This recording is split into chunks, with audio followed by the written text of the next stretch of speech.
case, now being heard is the truth, the whole truth, nothing but the truth, so help you God. Yes. May I see? Thank you. Can you state your full name and spell your last name, please, for records? John Tilley, Tilley. Thanks, sir. You may go. Thank you, Your Honor.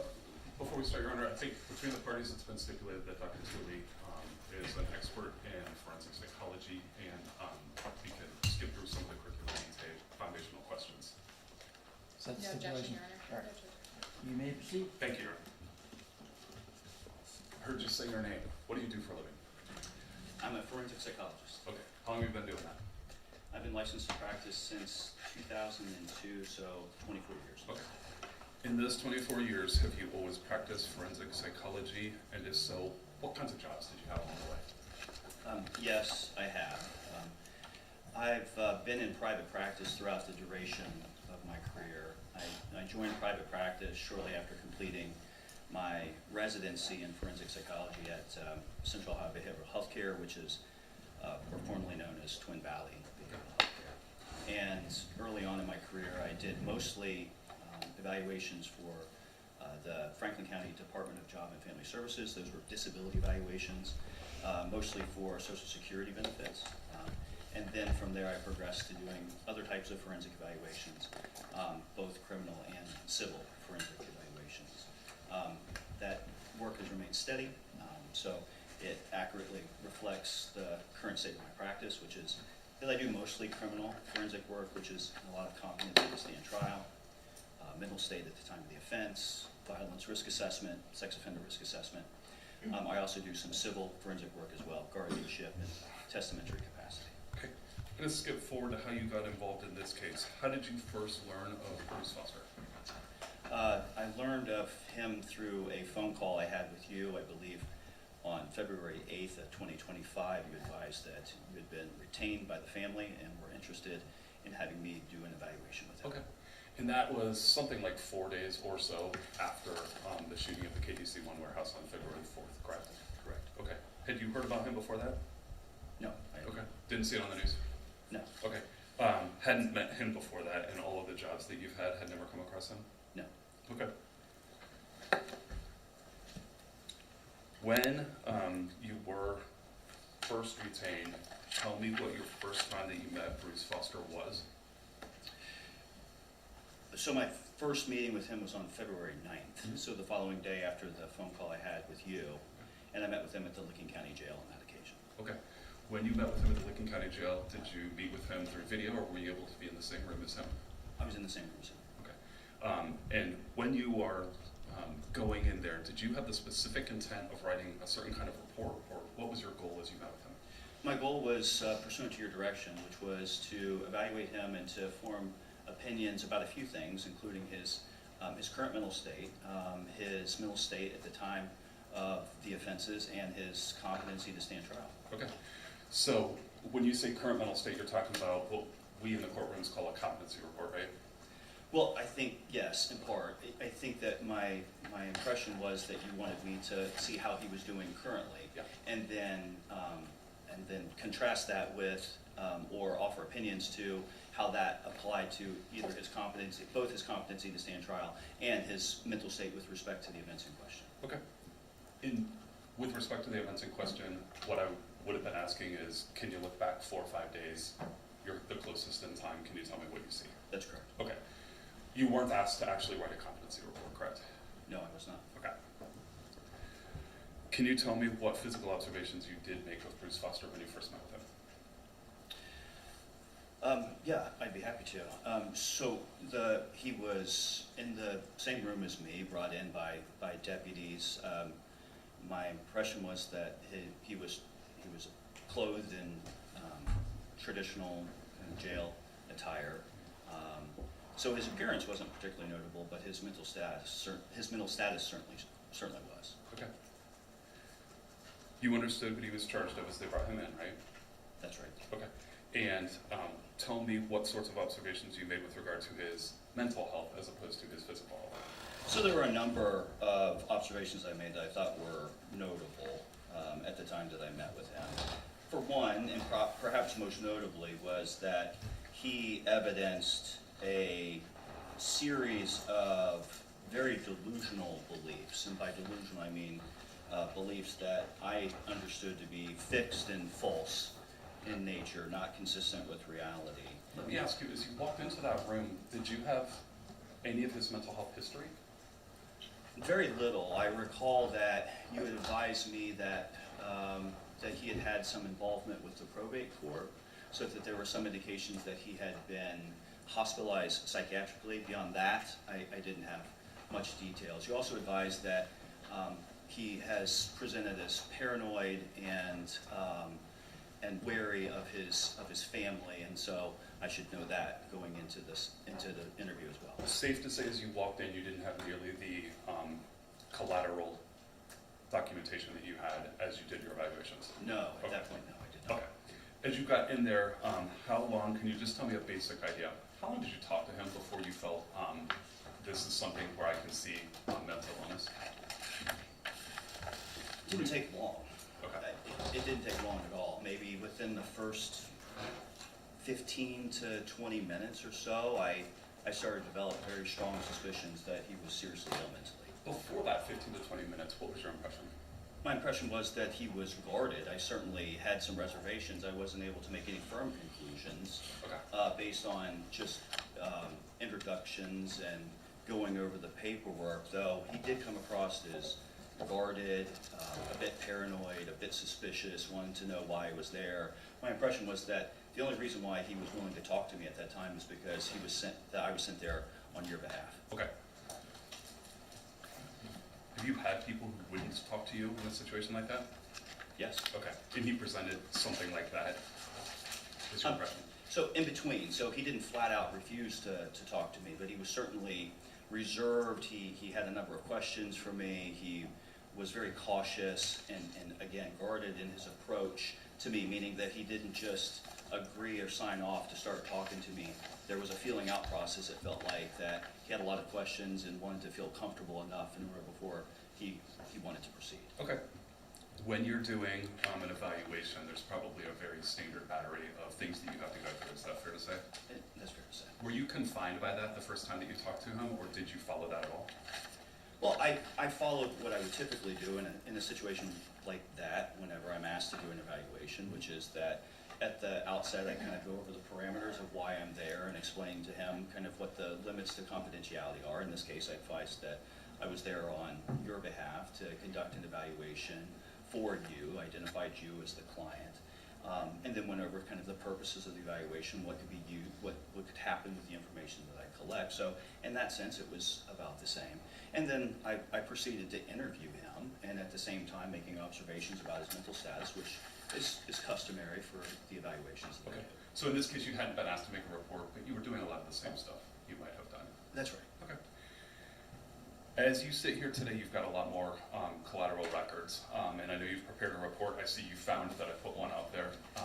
If you could, I'm gonna ask you to go from memory, and then anytime you need to, Sure. feel free to look down Sure. to it. As you come in here today, tell me what records you've seen that were most helpful to you. Let me explain. We went through a lot of testimony about lots of points of contact that Bruce has had with mental health or police along the way. Mhm. If you would, illustrate for me some of the things that were most important to you in forming your opinion, and then I want to go through why those things were important to you. With respect to just the records, the things that stood out, certainly the information in the way of police documentation was very important for me. Why is that matter to you? Well, because it helps to demonstrate kind of the fact pattern of the case. It tells me what it is that he did from the investigation that was conducted into the events in question. Okay. And then how about other data points, collateral records that were helpful? So his mental health records were very important in my opinion. There were mental health records or psychiatric hospitalization records and Columbus police report records concerning calls that have been made with respect to his mental health. So I was able to review those, and I found those records of his past psychiatric history and his history of mental illness prior to these events in question to be very important. Have you done evaluations on people who didn't have any past contacts with the police or mental health? I have, yes. Okay. Do those people, are they just hiding their symptoms better? Are they younger or older? Can you tell me in the spectrum of things you've seen how they Sure. So,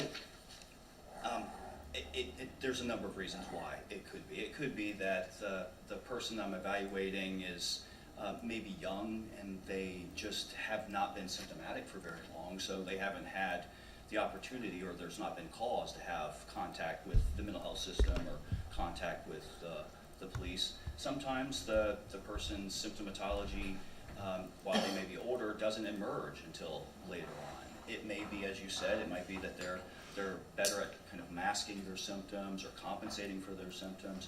With respect to Mr. Foster, it seemed to be a fairly textbook case, quite frankly, of cases of serious mental illness, which is that there was a established record of him evidencing serious mental illness to the point that it required involuntary commitment on at least 2 occasions, both of which occurred in 2022, therefore predating the events in question by a couple of years. Okay. Is it important to you that it predates by a couple of years for establishing a pattern?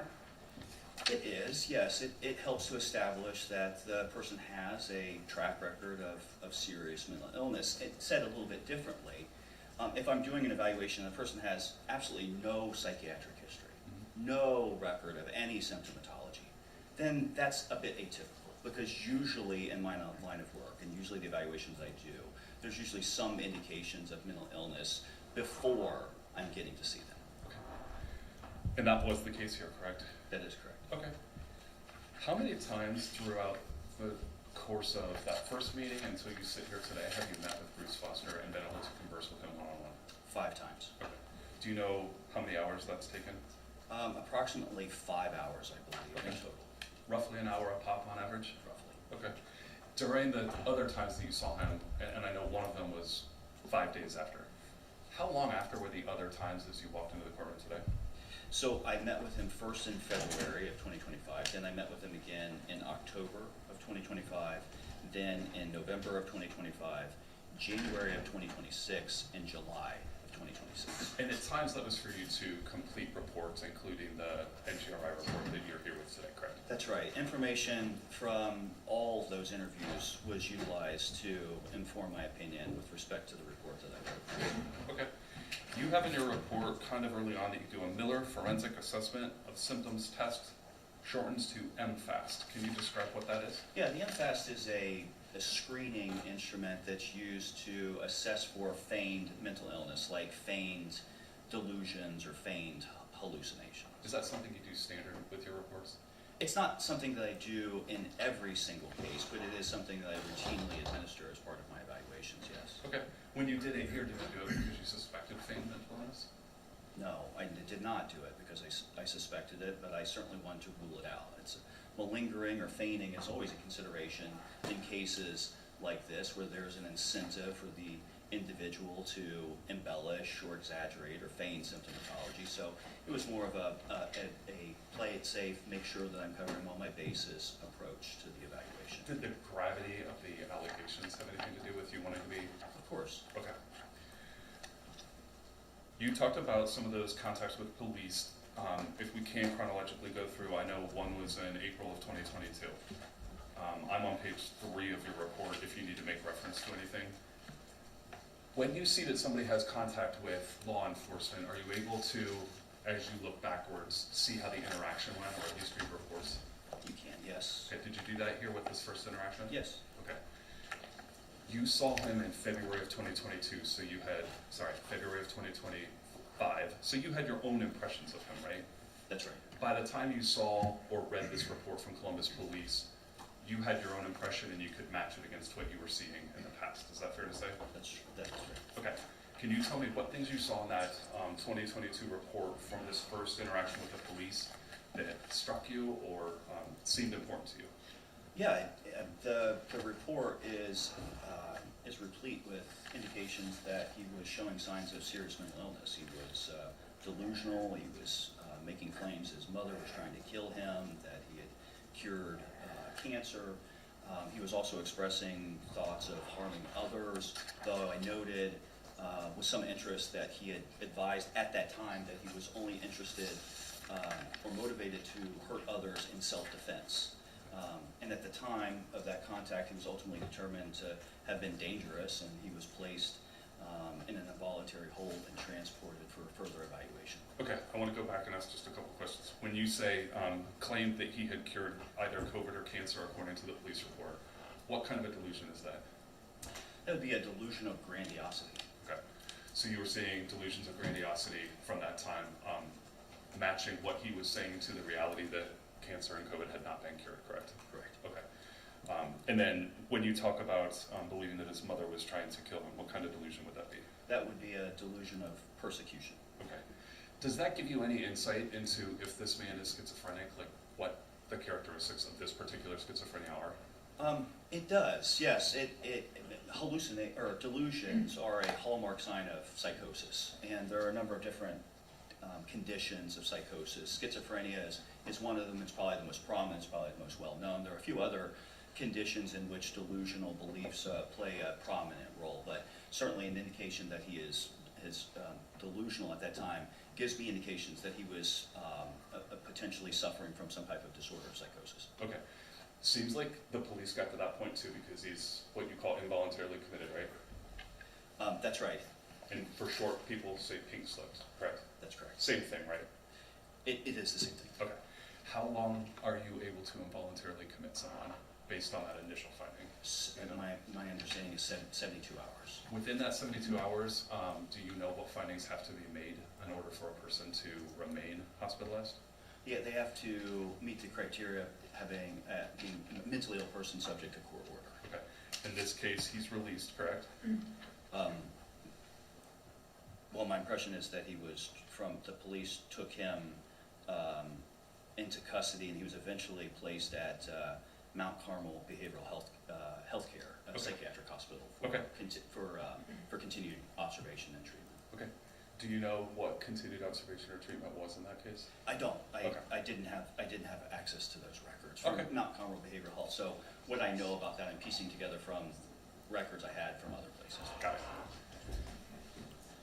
Next time that Bruce Foster's records are things that you can easily document and look back on is another police contact, correct? That's right.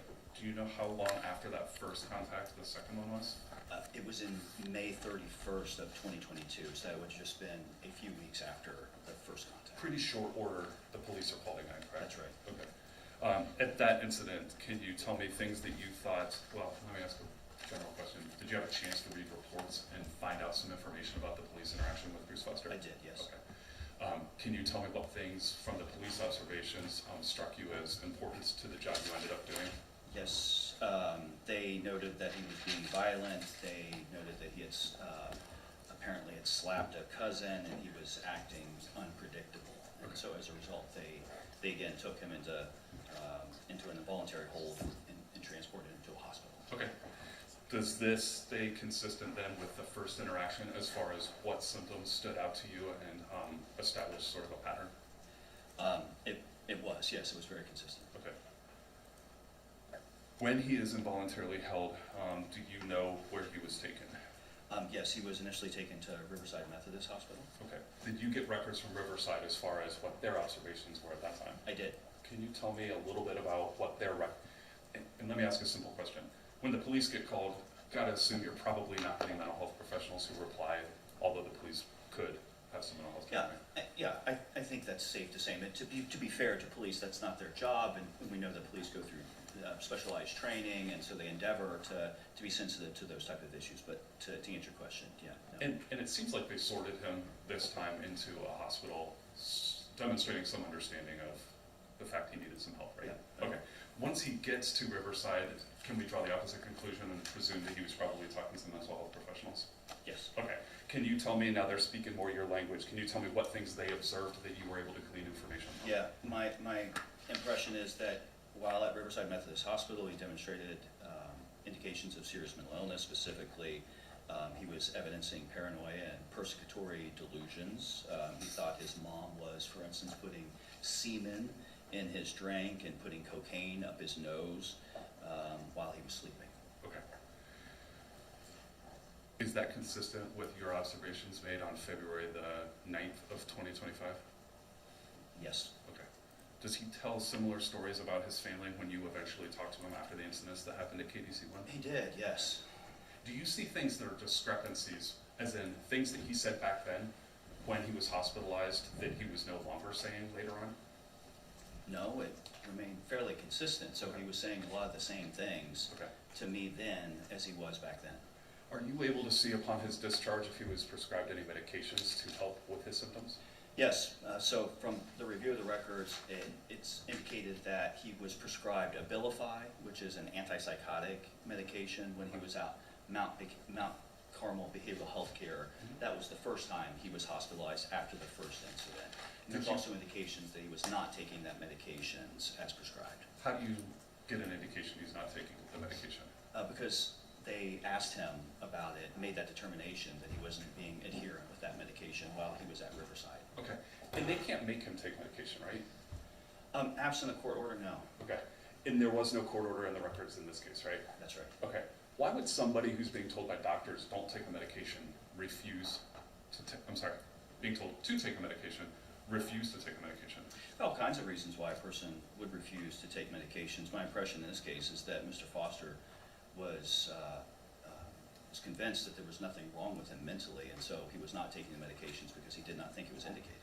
Okay. What do you make of somebody in Mr. Foster's condition, as best as you can guess, looking backwards? What do you make of him saying he doesn't think there's anything wrong with him? I think that's textbook serious mental illness. Often it's commonplace in my experience for individuals who have a serious mental illness, when they are acutely symptomatic with their serious mental illness, to lack insight into their illness. It's something that's quite frankly paradoxical that we observe in instances of serious mental illness, meaning the more sick you are from a mental health perspective, the less aware you are of your illness. So Mr. Foster lacking insight into his need for treatment and medication is not surprising to me. It's actually more normal for somebody who's really mentally ill to think everything's fine with me, you're the one who's got a problem? That's, in my experience, yes. Okay.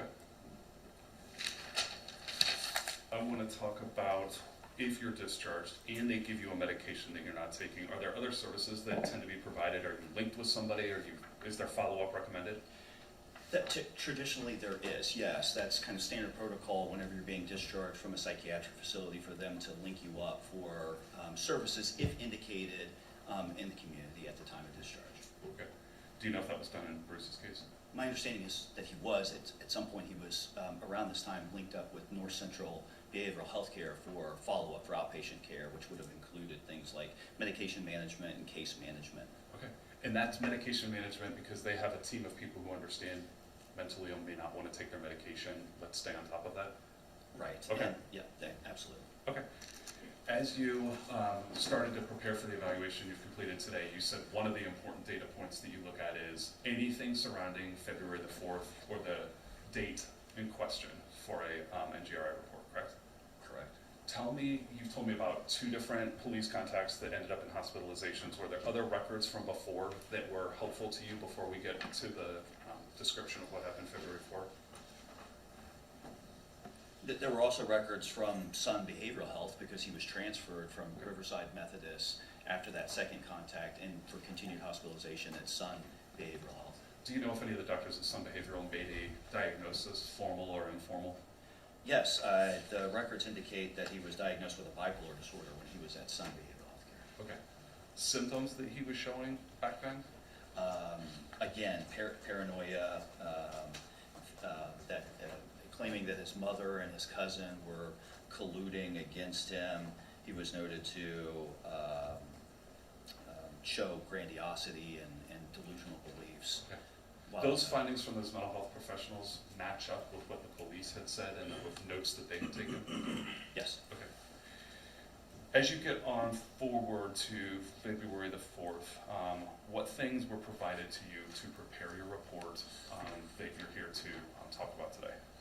So in addition to the records that we've discussed, I was also provided reports that were authored by Dr. Ledgerwood and Dr. Stinson, and as well as a report that was prepared by Dr. Smith. Okay. Dr. Ledgerwood, is that a doctor that you previously had talked to about this case?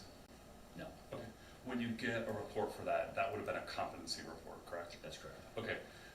Did you use that as a data point in arriving at your conclusions that you did for the report today? Sure. Okay. What did you see in that was noteworthy to you?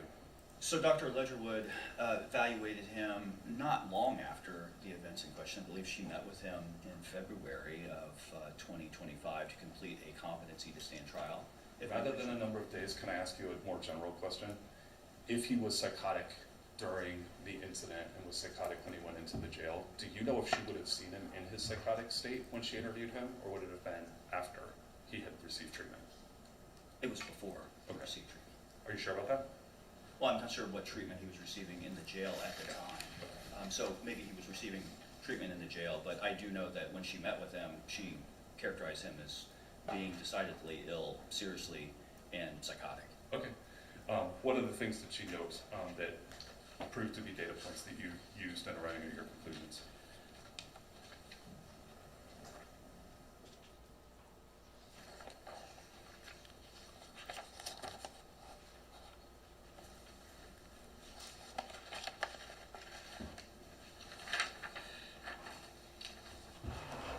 Well, it was notable to me that she concluded that he was symptomatic with a severe mental illness, that he was evidencing indications of delusional thinking, hallucinations, and disorganized thinking. And she concluded as a result of that, while he was capable of understanding the nature and objective of the proceedings, he was incapable of assisting in his defense. Okay.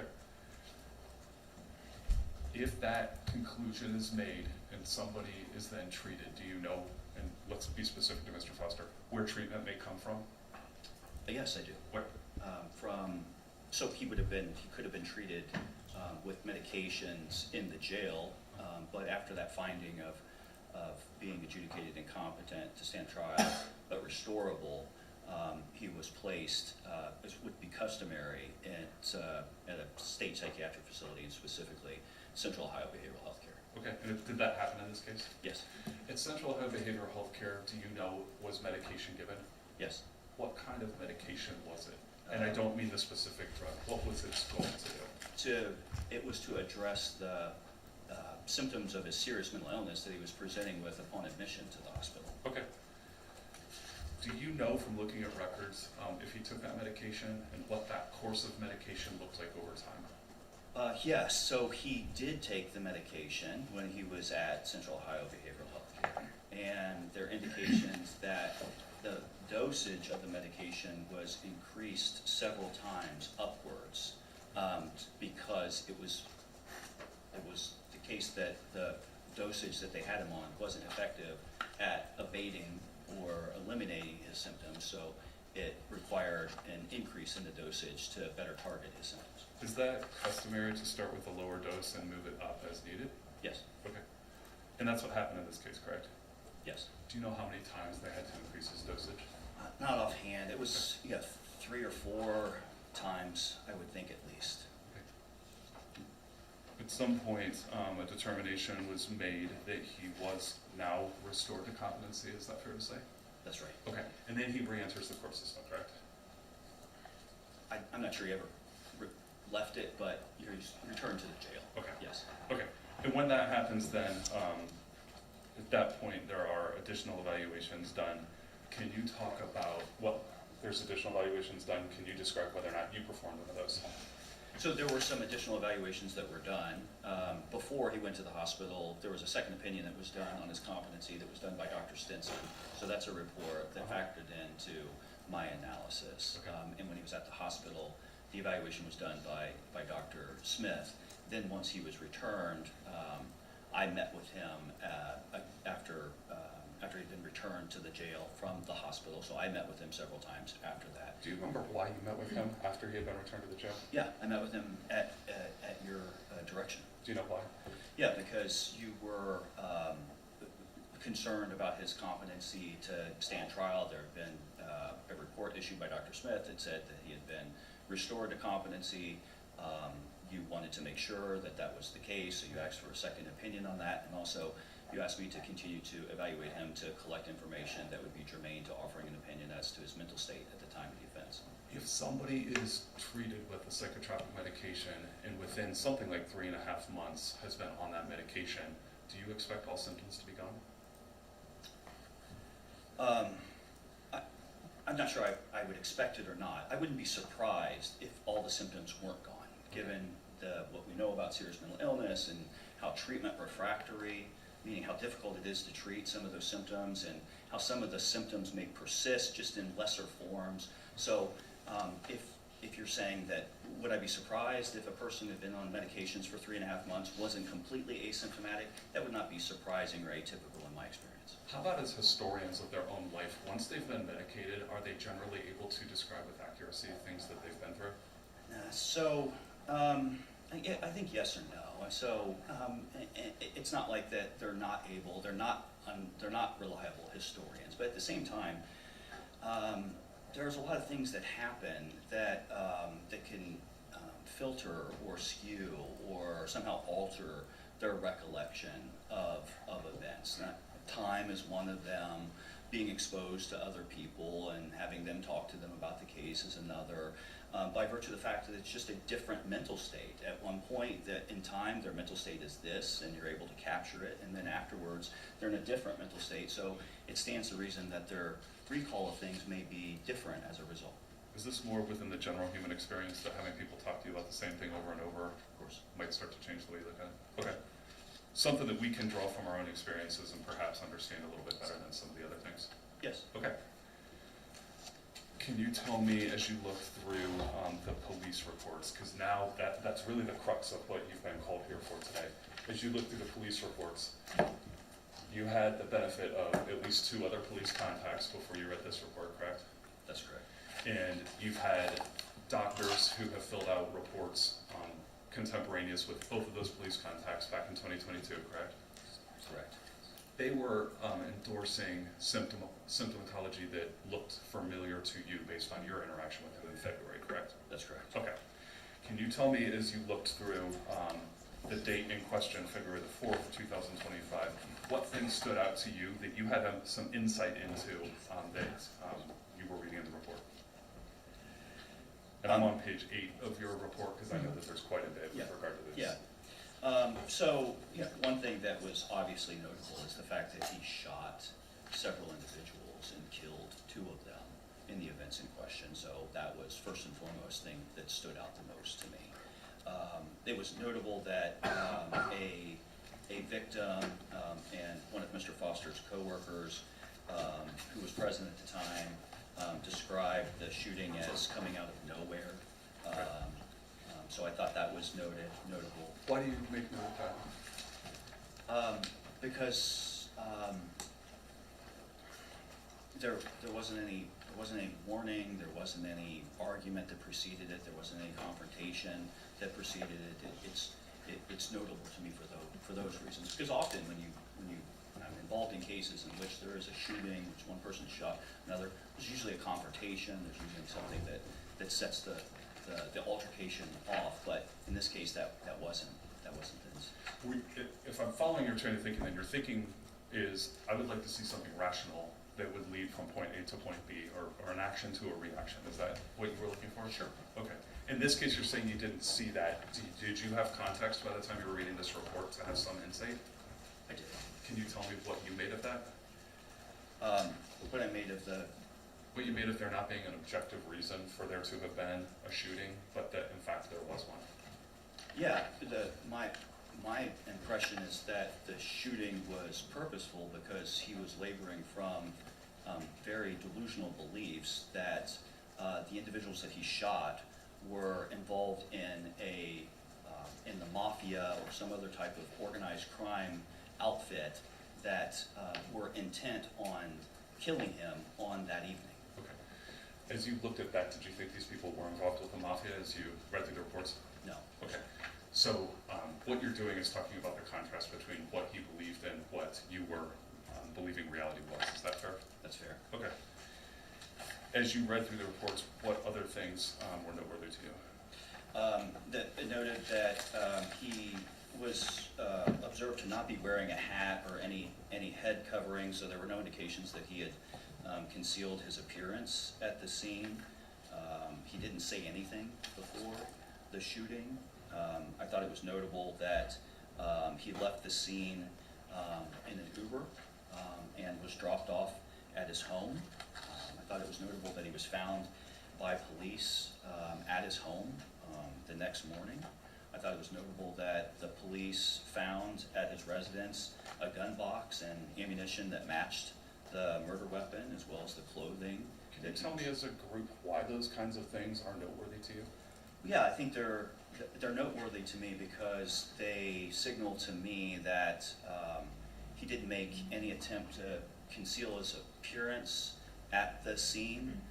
He used the same method of transportation away from the scene that he used on a routine basis. He used the same account that he's always used that's linked to his name, that he went to his residence, that he didn't try to evade police in the traditional sense, that he didn't discard of any of the clothing or other items that could have linked him to the scene.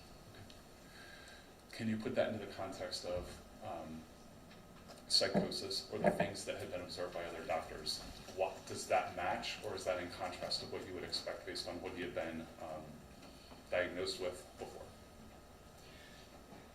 This all fit with, certainly fit with my conceptualization of what I'd seen before, what I was conceptualizing him as. It fit with the notion that he's been delusional, been very sick mentally, been very paranoid for a very long time, and including at the time that this occurred.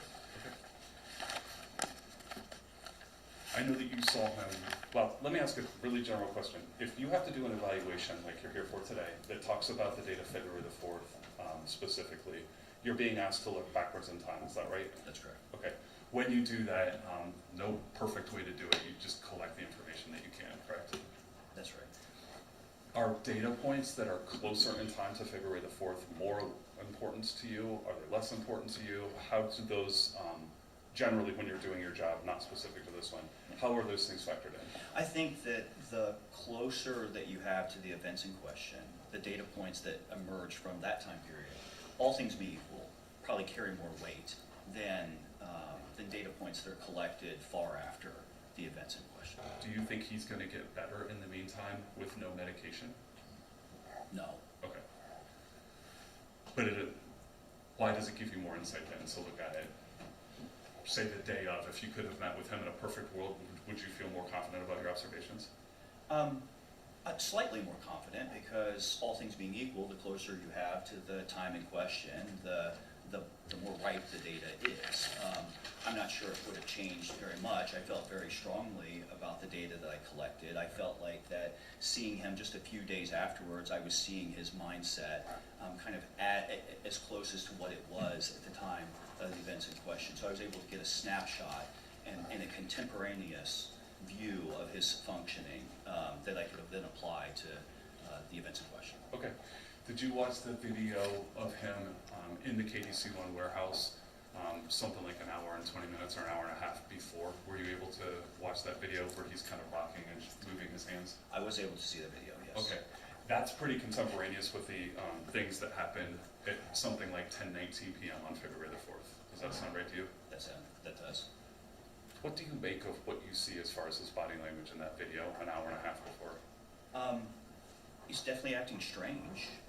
He's appearing to talk to himself. There's no one else around, and while he's wearing a mask, you can see that his mouth is moving in a manner that seems to be consistent with somebody talking to themselves. The way that he's behaving, his body language, his motions, his facial kind of expressions signal to me the indication of some agitation. He seemed to be some upset. So he appeared to be talking to himself. He's acting erratically. He's there for some time. This goes on for a while. So it's very notable. It certainly fits with my conceptualization, fits with the other data points that he was seriously ill mentally at the time. And then if we back up, are you able to see him on video when he gets dropped off by an Uber and is walking into the KDC-1 building on February the 4th? I do. Okay. When you see that, do you see that same body language or anything that looks indicative of what you saw later when he's in front of the bags of chips? No, not that I can recall, no. Okay.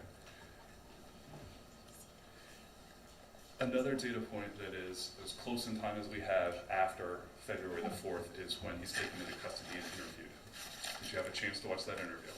I did. I reviewed the detective's summary of that interview, and then I also viewed their interview, the video of the interview itself. Okay. They had a law enforcement goal in mind, and so they conduct a law enforcement interview. Can you tell me from a psychiatric perspective what you were seeing as you watched that interview, or what things struck you about watching that interview? Yeah, there were a number of things.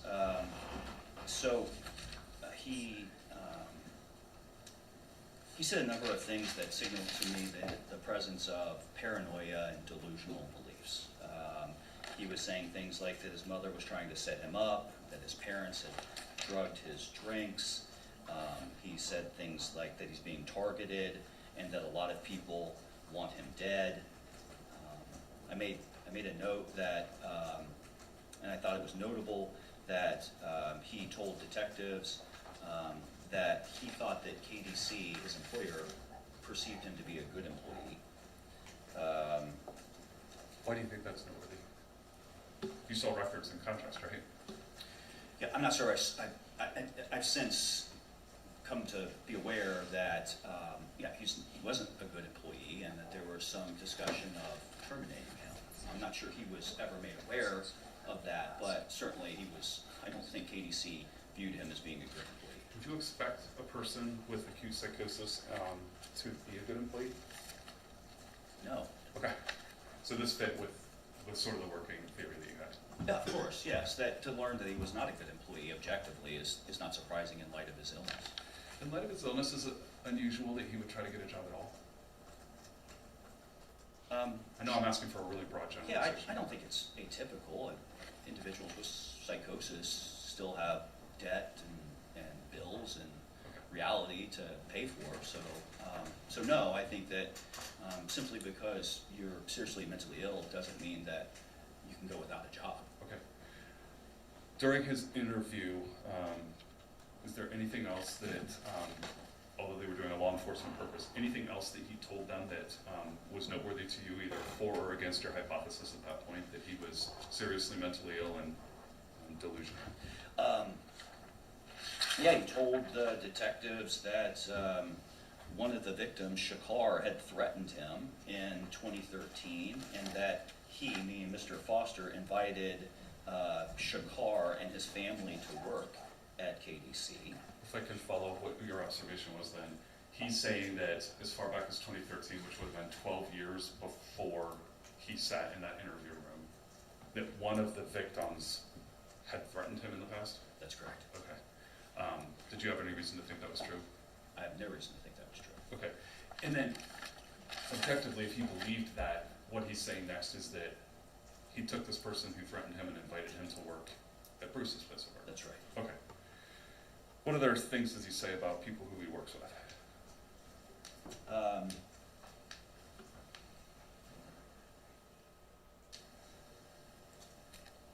Well, he told the detectives that he would never harm someone unless his life was in danger and he had to defend himself.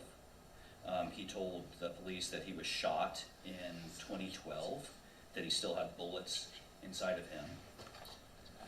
Now, he's telling detectives that he's been shot in 2012 and still had bullets inside of him. Is that something that you believe happened?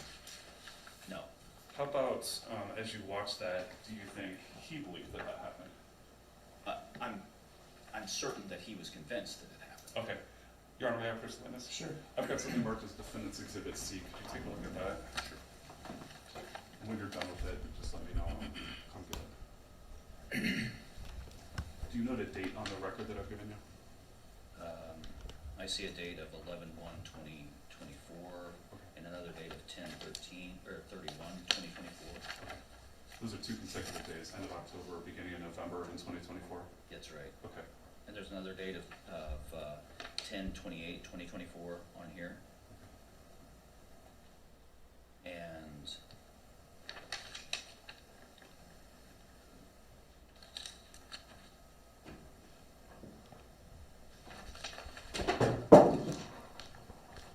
that appears that there are other dates of 2028, 2024 that occur on other pages. Is this a record that you've seen before today? I'm not sure. Okay. Have you had a chance to look at it and understand what it is? I think so. Okay. It appears to be an. Document. I'm sorry. Yeah. Tell me what Defendant's Exhibit C is. I believe it's an X-ray of different parts of his body. Does it endorse why there would be an X-ray at different parts of his body? There was suspicion there was bullets Okay. in him. Okay. Do you know what the outcome of those X-rays were? If I read it correctly, there was no finding of bullets or any metallic objects in him. What is a misunderstanding about your own body called in psychiatric circles? That'd be a somatic delusion. Somatic is kind of what we use for bodily Okay. functions, or so it would be a somatic delusion to believe that you have a bullet inside of you when you really don't. Okay. And this is in November of 2024, so we're talking about something like 3 months before the KDC-1 shooting, correct? Correct. Okay. As far as you can tell, this wasn't ordered that he get this done. This was a voluntary walk-in to get X-rays, right? Sure. Okay.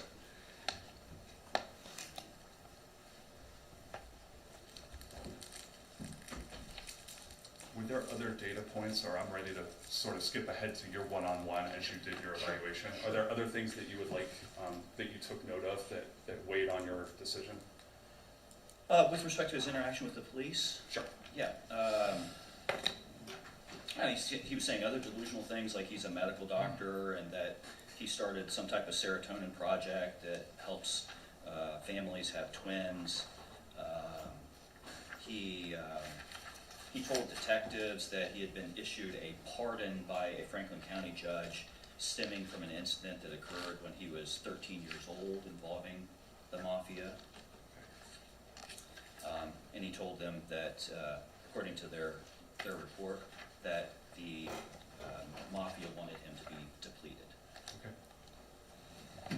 There were other things that I noted that were important and factored into my analysis, but that was based on my review of the video of his interview with detectives. What about the video? Did you know it's not specifically written on the report? I don't know exactly what specifically not addressed in the report, in their report, meaning the detectives. Yeah. But I did note that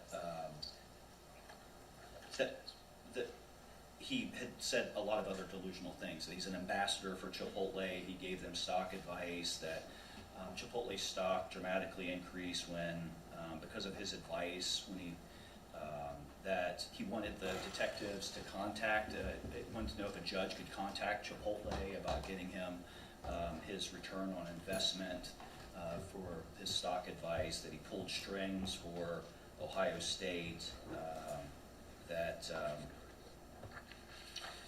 he would like to appear before a judge, and so that he could tell the judge the truth. Okay. And that he was intent on making sure that detectives provided the judge with the video. When you say the video, do you mean the video of the recording they were doing? I believe so, yes. So he was aware he was being recorded in that interview? Yes. And wants to get it to a judge? He wanted to get, if not in front of the judge, wanted to make sure that the judge saw the video. Okay. In the context of what you already knew about him and his mental illness, can you tell me why it would make sense that he wouldn't just tell them if he wants this to get to the judge? Yeah, he didn't trust detectives. He had a very systematized delusional belief system, meaning that it was there's delusional beliefs that interface with a lot of different aspects of his reality, and so he thought that police were involved with the mafia. He couldn't trust the police because he thought that they were or could be part of the conspiracy against him. Okay. You watched that, and you had all these other collateral data points. You eventually did the report that you've got with you today, correct? Yes. Can you tell me, in preparing that report, when you met with Mr. Foster, I don't need the date, just roughly like a month in a year? So the first time was in February of 2025. The second time was in October 2025. Sorry, I'm going to stop you even though I just told you to list it. The first time he would have been in his psychotic state, correct? That's right, which is in February of 2025. The other times that you saw him, had he been treated at Central Ohio Behavioral Health? That's right, so he had been restored to competency and returned to the jail. Okay. Can you compare and contrast before and after medication? Yeah, I was a radically different person. So when I met with him those other times, meaning after February 2025, when I met with them first in October of 2025 and then November of 2025 and then a couple of times in 2026, he presented as clinically stable. So he wasn't delusional, he was much more organized in his thinking, he wasn't grandiose, he wasn't paranoid. So he's dramatically different than how he appeared the first time I met with him. Okay. Did that change anything about the working theory that you had up till that point? No, it didn't. Okay. Once you interviewed him to prepare the report, as far as looking backwards now to February 4th of 2025, can you tell me what things were important to you to gather as far as data points to make a conclusion?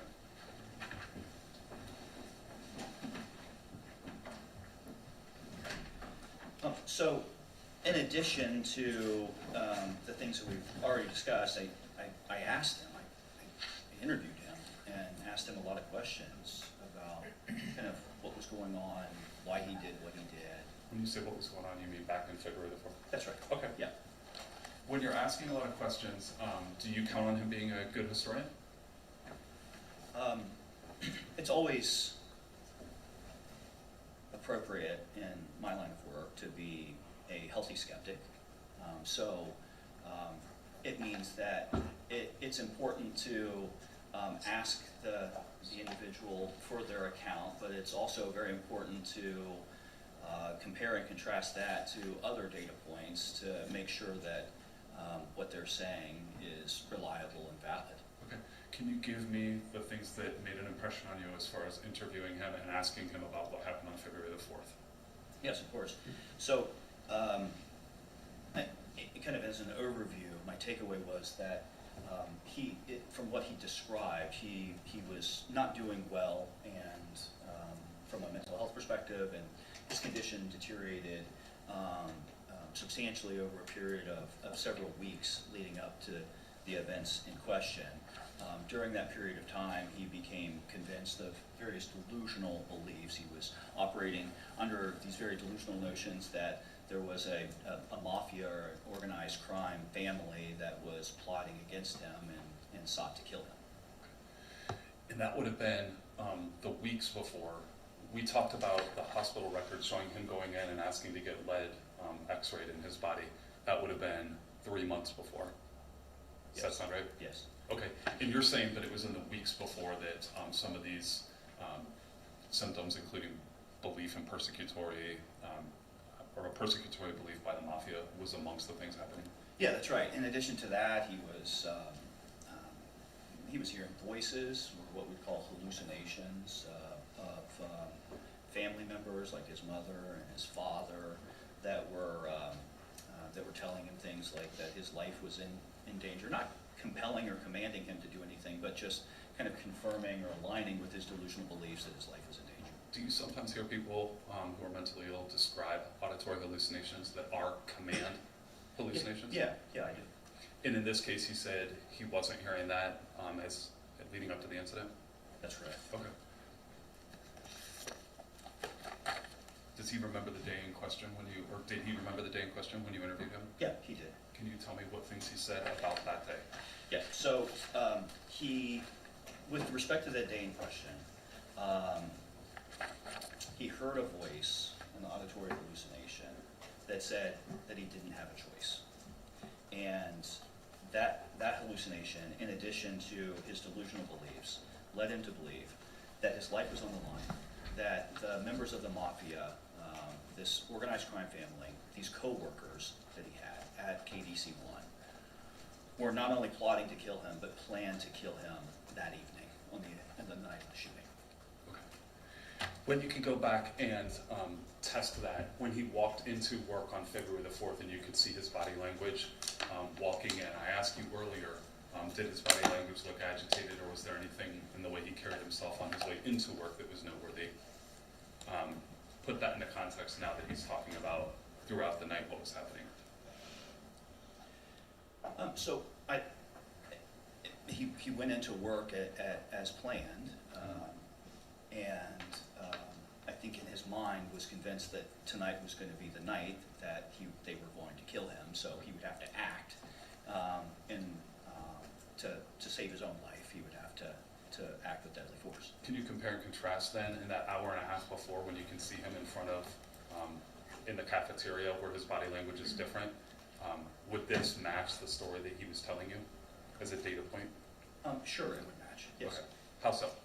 Well, because what he's telling me is that he's, more or less, he's acutely delusional, he's acutely psychotic, he's very seriously ill mentally. And the way he's behaving in front of that food stand or whatever it was that he was in front of, and he's talking to himself and he's acting in an agitated manner, that would certainly align with how he characterized himself as feeling at the time, that he was delusional, he was upset, he was agitated, he was convinced he was about to be killed. Okay. Given all the things that you saw, one of the things that you're asked to do when you do a NGRI evaluation is draw a conclusion. Were you able to do that here? Yes. Were you able to do that with a reasonable degree of scientific certainty? Yes. Okay. Can you tell me what conclusion you drew? So my conclusion was that Mr. Foster was symptomatic with a severe mental disease or defect at the time of the events in question, and as a result of his severe mental disease or defect, he did not know the wrongfulness of the acts charged. Okay.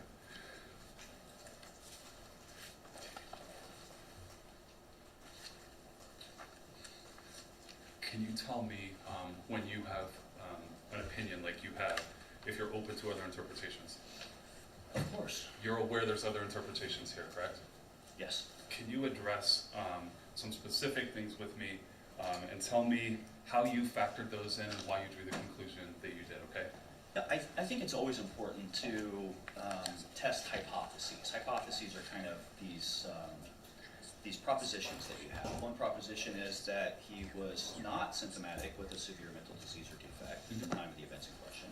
Another is that he knew the wrongfulness of the act charged. Another hypothesis is that he was symptomatic with a severe mental disease or defect, and as a result of that, did not know the wrongfulness of the act charged. So it's always important to, in my analysis, to consider data that might be outliers, that doesn't neatly fit in one column or another, right? In the column of he did know the wrongfulness, or in the column of he did not know the wrongfulness.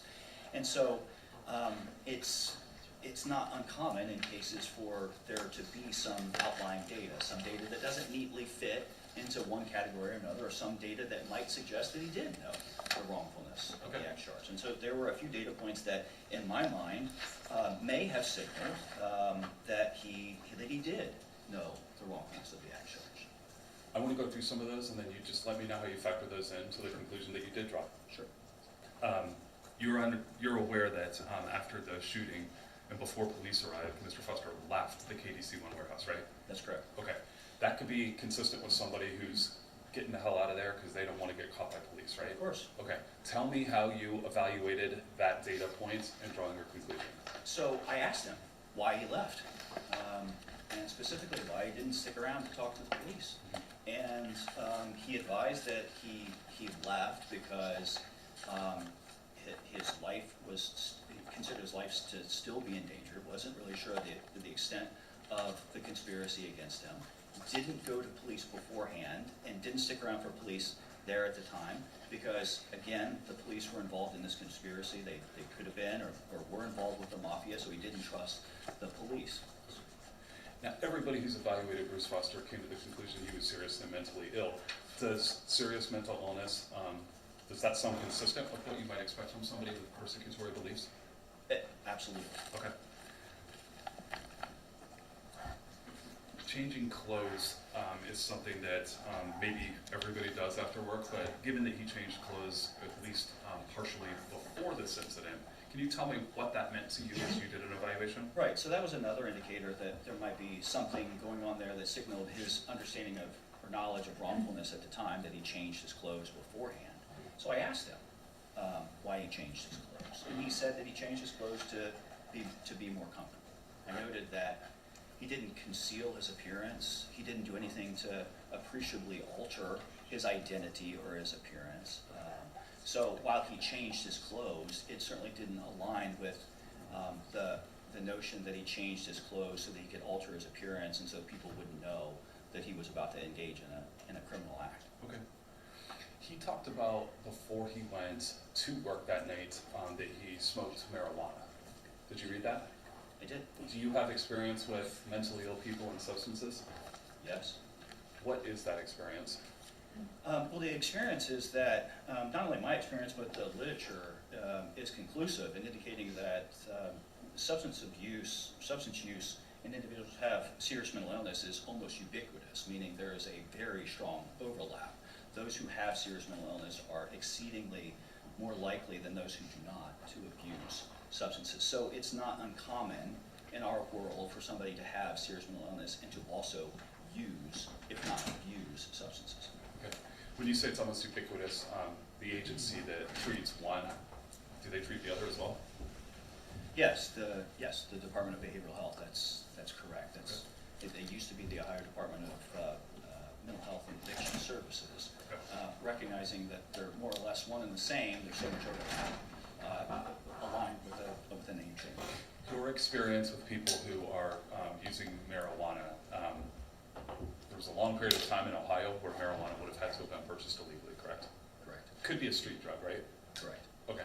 When that happened, you wouldn't necessarily know that you were getting marijuana. Is that a fair statement? It's fair to say.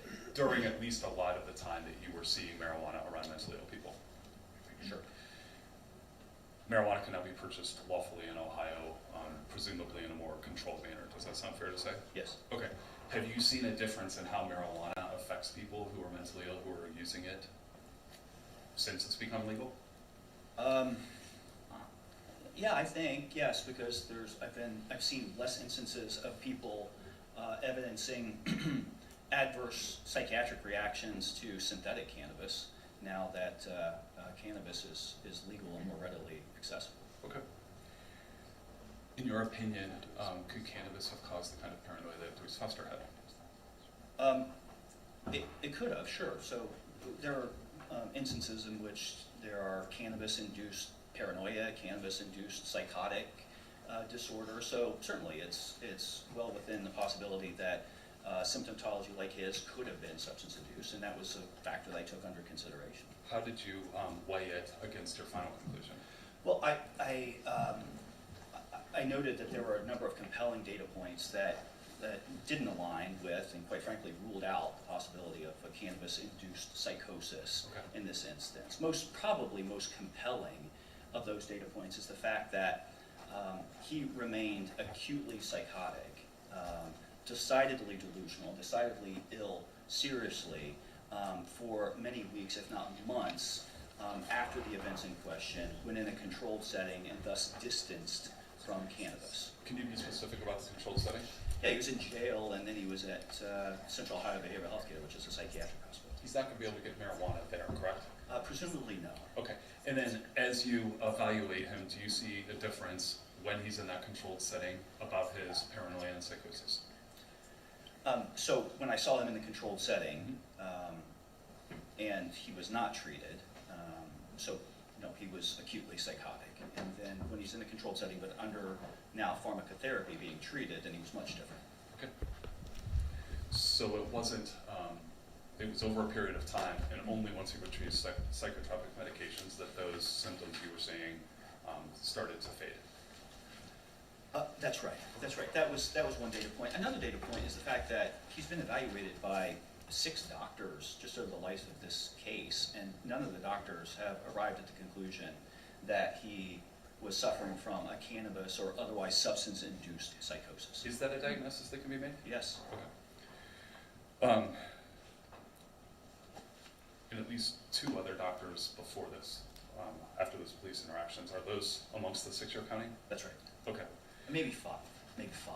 Okay. Maybe 5 doctors. Maybe I miscounted. But Okay. there have been every doctor that has evaluated him for the purposes of this case has not rendered, including myself, a diagnosis or come to the conclusion that his symptomatology was caused by cannabis or any other substances. Okay. One of the counterpoints could be that after the shooting on February the 4th, Bruce Foster did make it back home. Are you aware of that? Yes. When he got home, physical evidence of him being there was still present, and you mentioned those things, right? That's right. He also appears to have vomited. Did you factor in vomiting into how you think he was affected as you tried to look into his brain? Yeah. So that was something that I noted, that he vomited. So I asked him about it. Why did you vomit?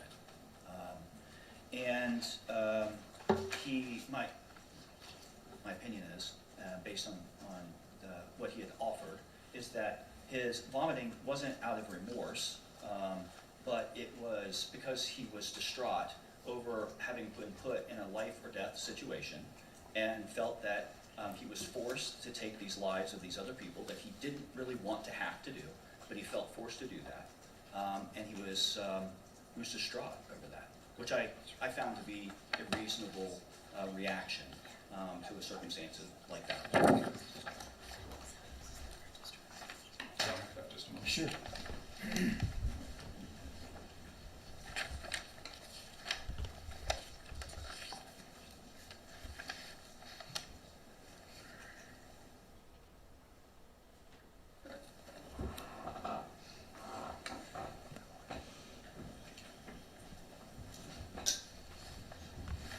Doctor, I think you've already said it, but I'm just maybe going to ask you to repeat yourself. What was your conclusion about whether or not Bruce Foster knew the wrongfulness of his conduct on February the 4th, 2025? He did not know the wrongfulness of his conduct because of his severe mental disease or defect. Thank you. Why don't we take a recess, come back 10 minutes, and we'll resume cross-examination. All rise. We're on recess.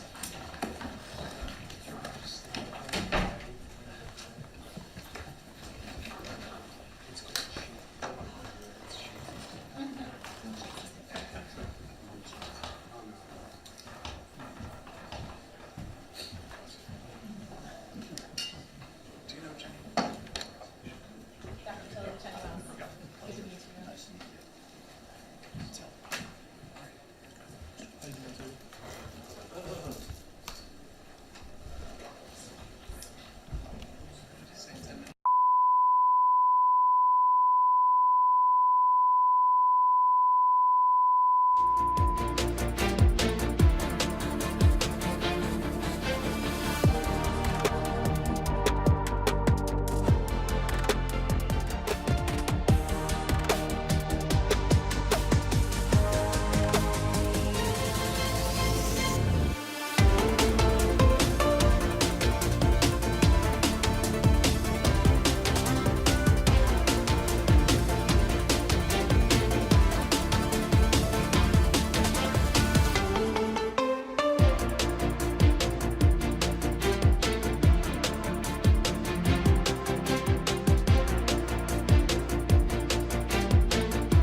evaluation July, I believe, 7th of 2026. Is that correct? That's correct. I'm You- sorry, July 5th. I'm July sorry. 5th, July when 5th. you completed your report? That's the date of the report. Okay. yes. My bad. Now, when you're conducting a sanity evaluation, is it typical for you to meet with the defendant 5 times to complete that report? It's not typical, no. Would you agree that's kind of unusual to meet with a defendant that many times? I'm not sure I'd call it unusual. Unusual? For me, Okay, out for of the me, I norm? don't typically meet with a defendant 5 times, but I don't limit the amount of times that I. So what's your standard usually? That you- Usually, for most of the evaluations I complete, usually I just meet with them 1 time. One time? Yeah, maybe 2, but usually once. Okay. So, again, this would probably be an unusual circumstance for you to have met with the defendant 5 times. Yes.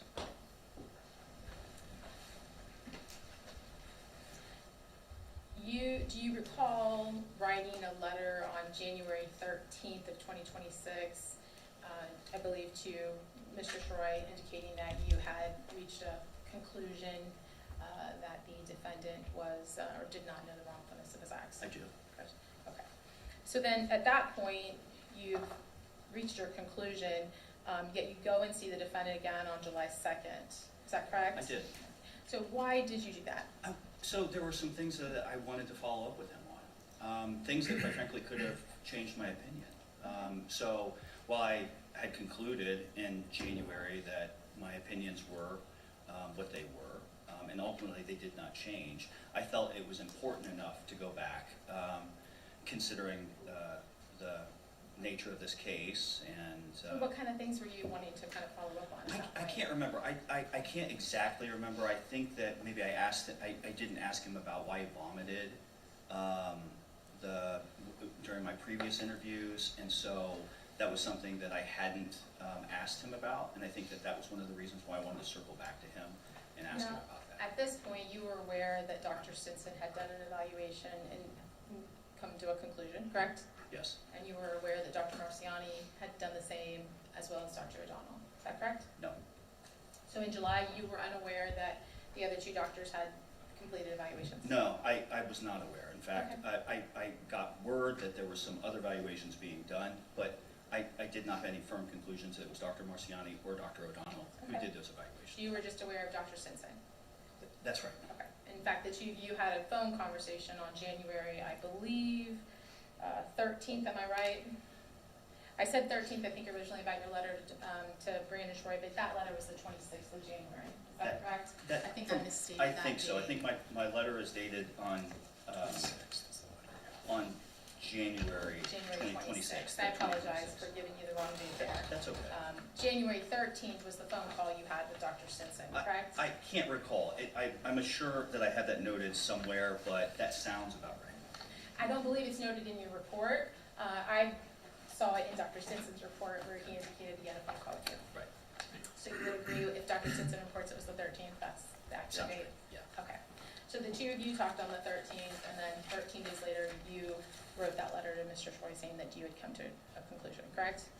That's right. Okay. You and Dr. Stinson have known each other for many years, correct? Yes, We're partners for approximately 10 years, would that be right? yes, business partners. Business partners in Forum 1. And in fact, I believe from Dr. Stinson's testimony yesterday that you're still kind of on contract or on an as-needed basis, you'll do work. That's right. I remain affiliated with the practice. I co-direct, along with Dr. Stinson, the postdoctoral fellowship in forensic psychology through Forum Ohio, and I will occasionally conduct evaluations through Forum. I can't remember the last time that I did, but I remain affiliated and on good terms with the practice. And I believe you're still located at that address, correct? That's right. We share the same office You space. share the same Yep. office space, okay. And so then, have the 2 of you ever been on, I guess, I'll call it opposite sides, like retained by opposite parties in an action? Yeah. Okay. And do you have any ethical, or feel like you have any ethical duties to kind of disclose to that side, to your client, that, hey, I have a relationship with Dr. Stinson, we're business partners, or we're former partners, we work together very closely. Do you have any I've said that before, yeah, several times. To avoid any kind of appearance of. Yeah, just to right, make sure that everything's out in the open. To make sure everyone has an informed decision on who they're hiring. Sure, Sure, yeah. the parties, right? Yeah, Okay. absolutely. So when you got retained on this case, did you discuss with Mr. Shroy that Dr. Stinson and I are partners, or did he already know that? I have no idea. So if the timeline is correct, I came onto this case way before Dr. Stinson did, because I was the first one to see him. I'd been retained just a few days after the events in question. I learned of Dr. Stinson's involvement after the fact, after Mr. Shroy advised that he had been appointed by the court to conduct a second opinion of his competency to stand trial. That's when I learned of his involvement in the case. And at that time, did you think I need to tell Shroy about our relationship or no? I might have. I'm not sure. I'm just asking. Yeah. Is your business practice, that's something you would have done early on if you would have realized Dr. Stinson was really? Maybe, but probably not in this case. Mr. Shroy knows that that Dr. Stinson and I have been in business together. He has assisted us in conducting mock trials through our postdoctoral fellowship. So maybe I did, maybe I didn't. If I didn't, I would just assume it's because he's well aware of my business relationship with him. You do a lot of work in Franklin County, that'd be fair to say, Yes, and so does Mr. Shroy. that's right.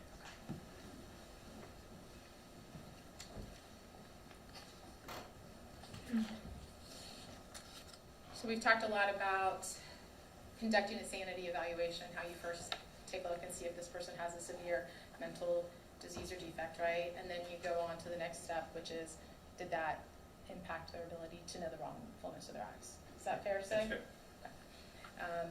And so, start with the severe mental disease or defect. I think all, as you already testified, agree that Mr. Foster has a severe mental disease or defect, right? That's correct. I believe diagnosed schizophrenic, is that right? I'm not sure if I even rendered a diagnosis. No, in the records that you've reviewed. Yeah, I Correct. think schizophrenia, yeah, it's the most And- common diagnosis. I think psychosis, there was a lot of talk about psychosis. That's right. And so, at that time, would it be an appropriate term to say he was psychotic? Yes, Okay, all right.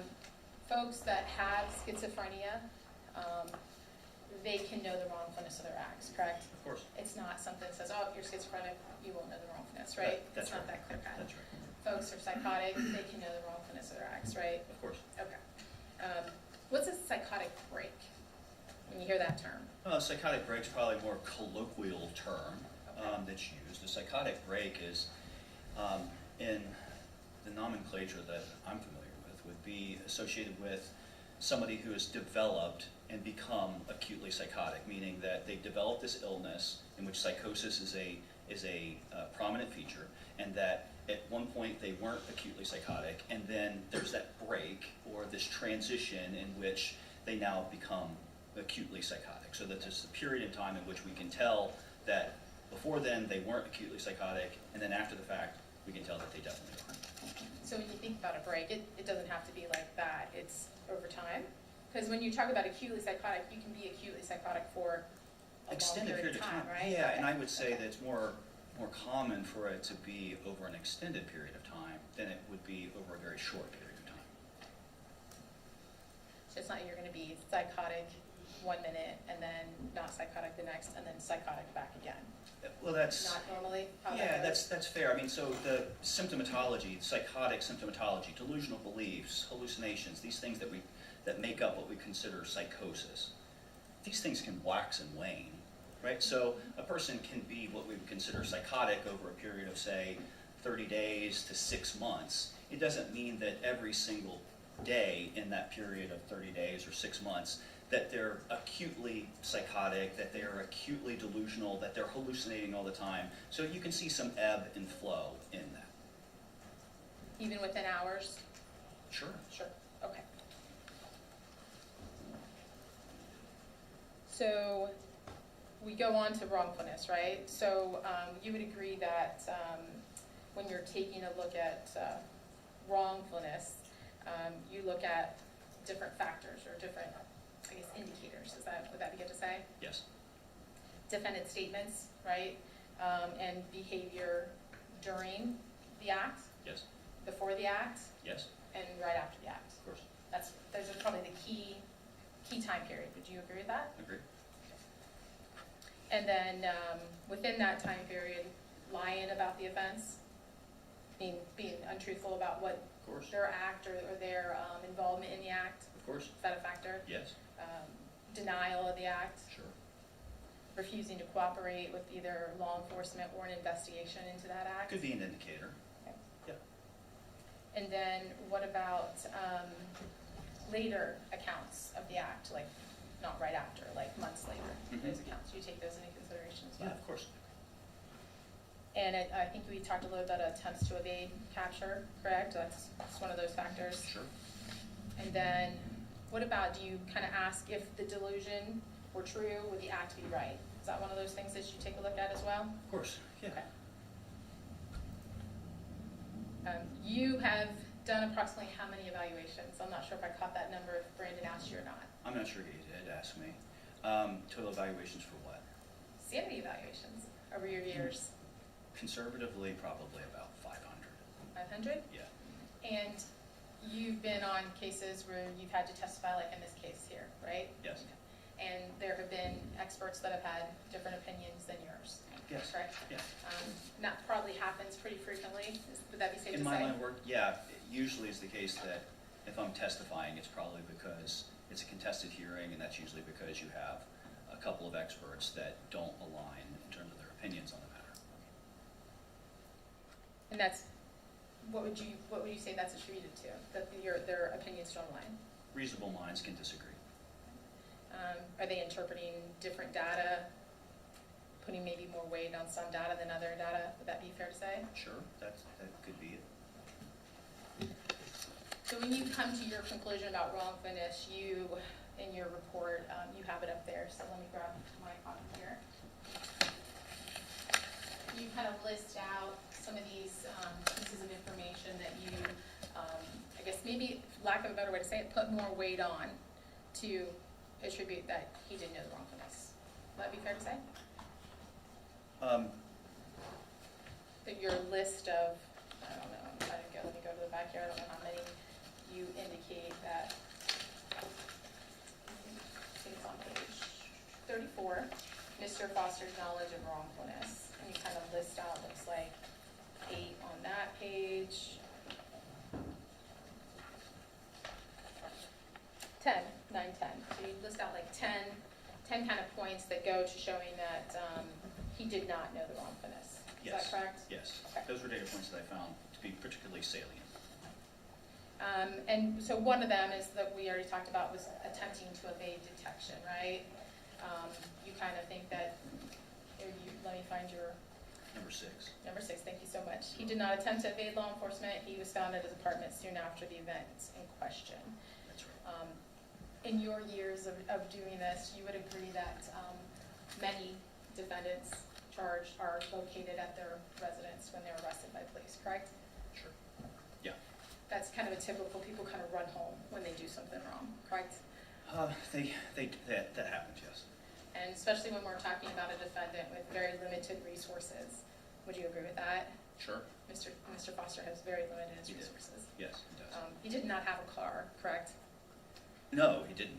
So he was at the mercy of the Uber, picking him up and bringing him to work every day, correct? That's correct.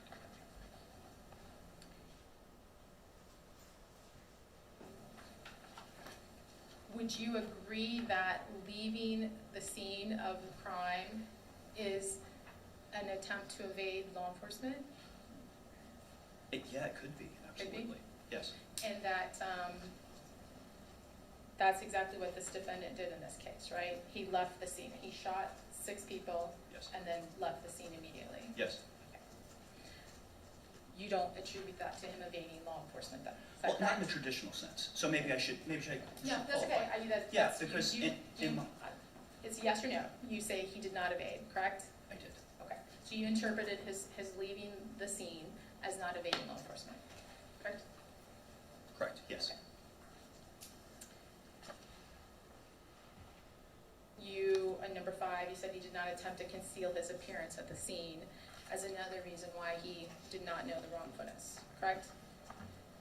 That's right. Number 5? Yep. You've watched the video, you're aware that Mr. Foster went into the first production room there at KDC and changed his clothing, correct? Yes. Put on a different hat than he had on during his shift, correct? Okay, I believe so, yes.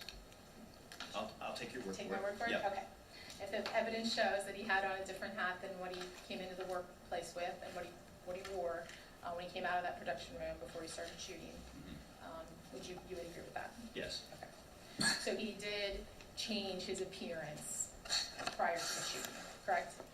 technically, His yes. clothing, right? Yes. Okay, I'm just saying, you can interpret it and you can put it whatever weight you want on it, correct? Yes, You would agree people commit crimes all the time on camera, right? they do, yes. They do. And people commit crimes all the time without wearing a mask, correct? Yes, And those people, I say generally, know the wrongfulness of what they're doing, right? Not all those people are insane. that's correct. Okay. Yep. And so, because it's not a good plan, doesn't mean it wasn't a plan. Wouldn't you agree? Correct. Okay. So he changes his clothing. I believe you asked him, he says it's to be more comfortable. Is that correct? That's right. Are you aware that he had made some additional statements to other evaluators that he brought clothes because he had recently had some sort of accident at the workplace and had to leave early? Are you aware of that? Yes, I am aware of that. So kind of a conflicting statement about why he had the clothing he did with him at that time. Would you agree with that? I'm not sure I would consider it to be Okay. conflicting. This side, not conflicting, that he changed his clothes to be comfortable, correct? And then he walked into the warehouse and started shooting his coworkers, correct? That's right. Okay. And then are you aware that he then changed his clothes again when he got inside the Uber that picked him up? I'm aware that there are some reports that he did that. Okay. And when you say reports, what are you aware of?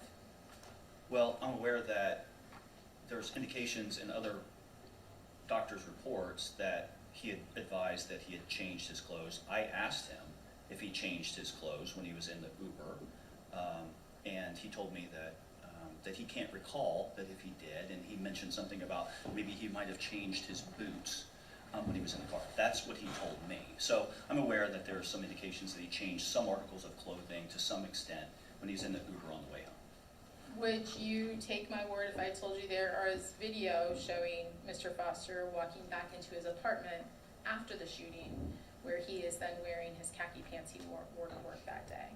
Would you agree then that I'll trust that you're telling he me. then changed his clothes in that Uber? He changed his pants in that Uber? There's Yeah. evidence of that. To be honest, I can't remember what pants he was wearing at the time that he was doing the shooting. So if you Okay. are telling me that the evidence would show that those are different pants, then I would trust that they're different pants. When you reviewed the video recording of the shooting, you would agree that Mr. Foster had changed from whatever he was wearing during his work shift into a different pair of pants. Is that correct? Yes, Okay. And that he had put his backpack over his back and then concealed that backpack with a flannel shirt, correct? yes, Okay. And then concealed the firearm on his person, correct? yes, And that video of him arriving back at his residence at 10:50 something in the evening, he's wearing khaki pants again and a green colored shirt, okay, no flannel. all right.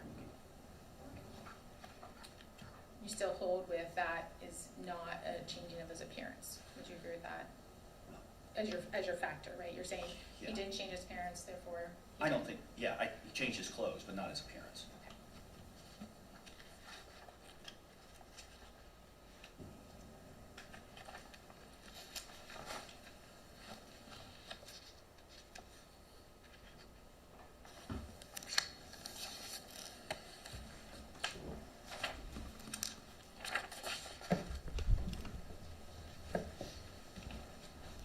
Let's talk about the denial of the act, right? That's one of the factors you look at. Did he deny that he had done this? You watched his interview with law enforcement. I think in your report you indicate he,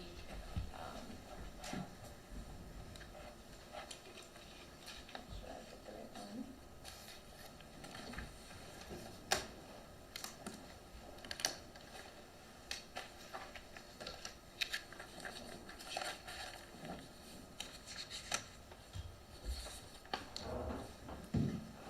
Number 4 on page 35 of your report It's kind of a counterpoint that you were engaging in, like saying, okay, these are the things that I found that show he doesn't know the wrongfulness. Yeah. These might show he did, but I'm gonna counterpoint it out. In number 4, it says, while he did not tell defendants what he did not deny the acts either. That's right. So that was your interpretation of watching that interview. Yes. Do you recall the part where they're confronting him, it's toward the end of the interview, they're confronting him about shooting his coworkers, and he asks, you think that was me? You think that was me? Do you recall that part? No? No. I'm gonna play a short snippet for you, so, and then I'd like your opinion. Okay. Maybe that's something you missed in that interview. Do you take that as a denial? Okay. Yeah.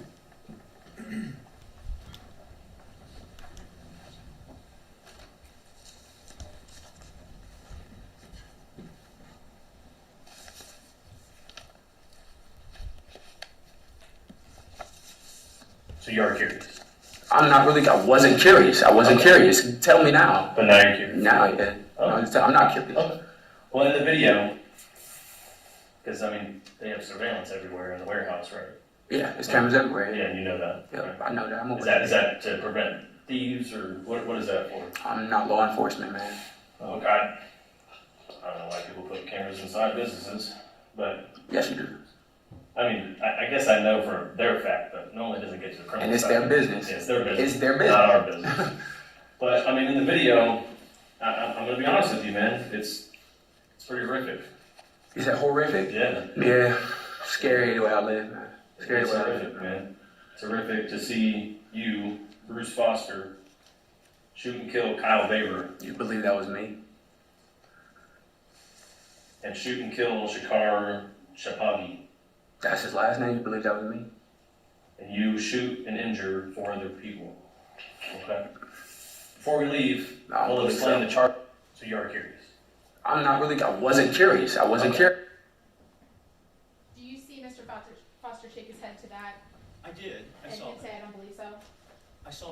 I didn't hear what he said, but I You did don't see. hear the I believe so? Do you want to play it one more But time? you could if you'd like to. I see that there were some texts that came up, and that he said, it said, I don't believe so. So I saw that. So if you're saying that's what he said in that moment. Well, if you don't hear it, I can play it again, so that if You you, could, if you if feel you'd more like to, comfortable yeah, with that. I would like to see if I Sure. agree. You can.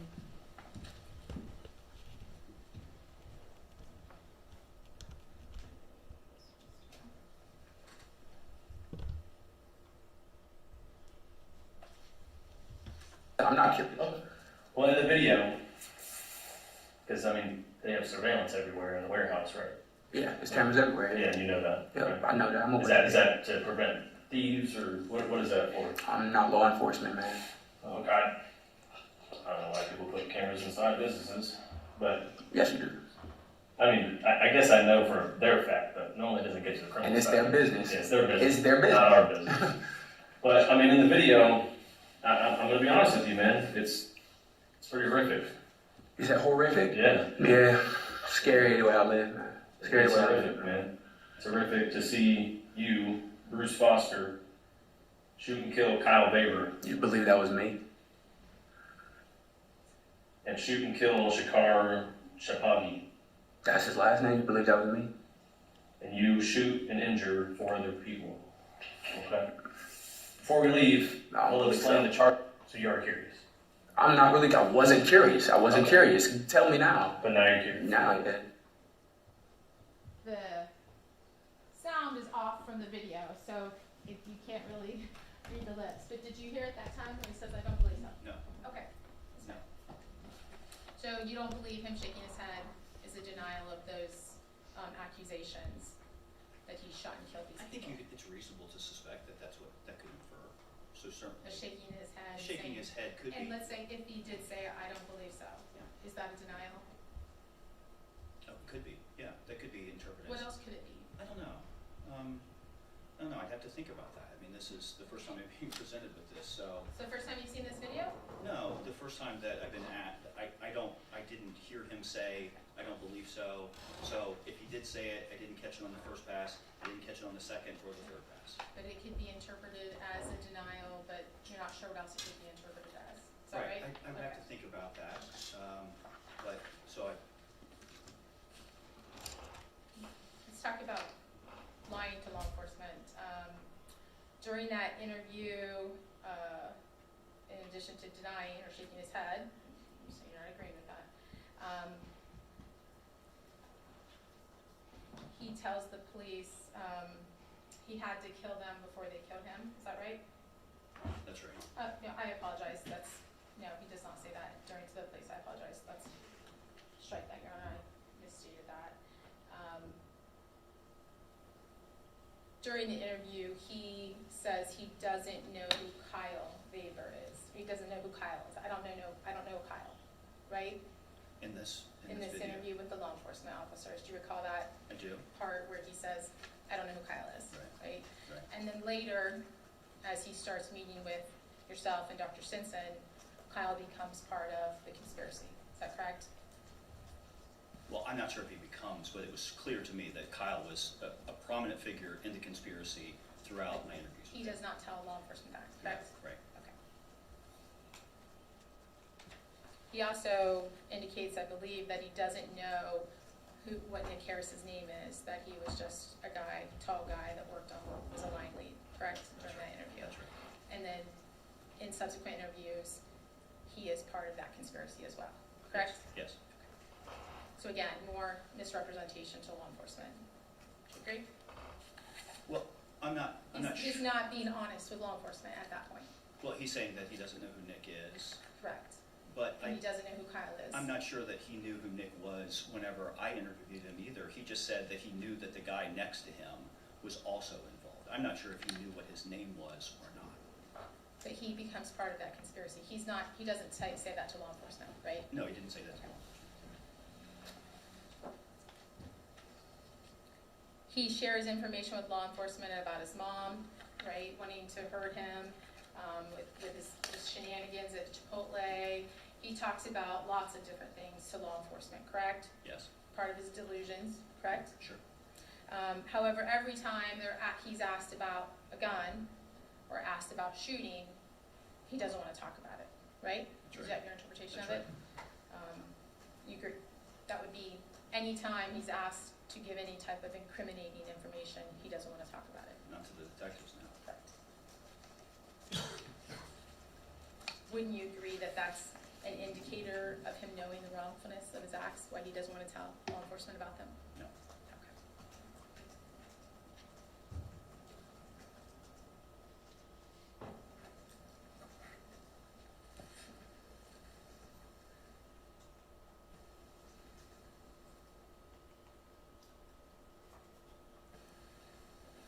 When you meet with Mr. Foster, you've indicated that he did.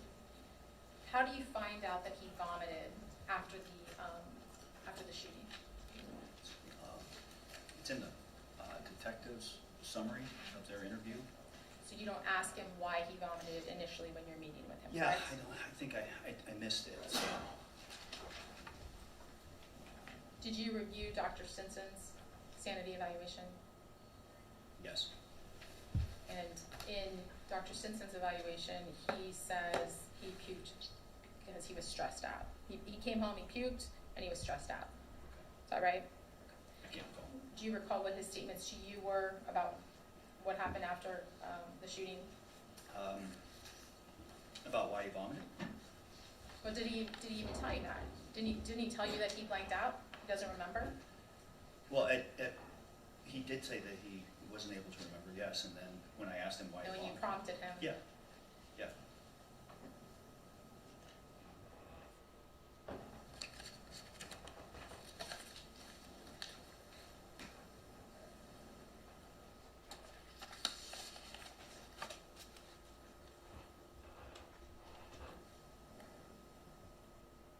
During that interview with law enforcement, they give him basically an out. They are basically telling him you were attacked, weren't you?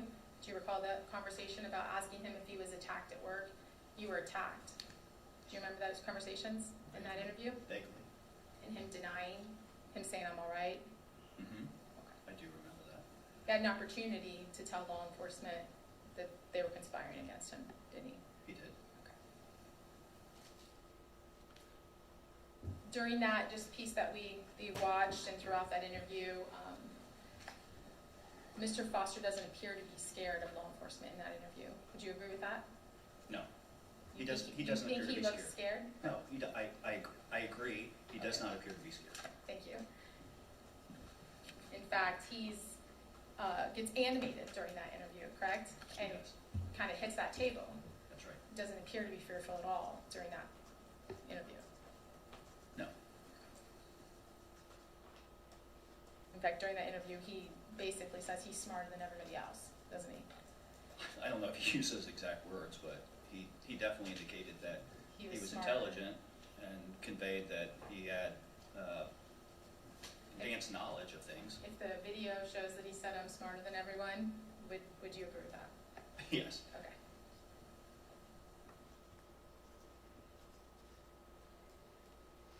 During those interviews with Mr. Foster,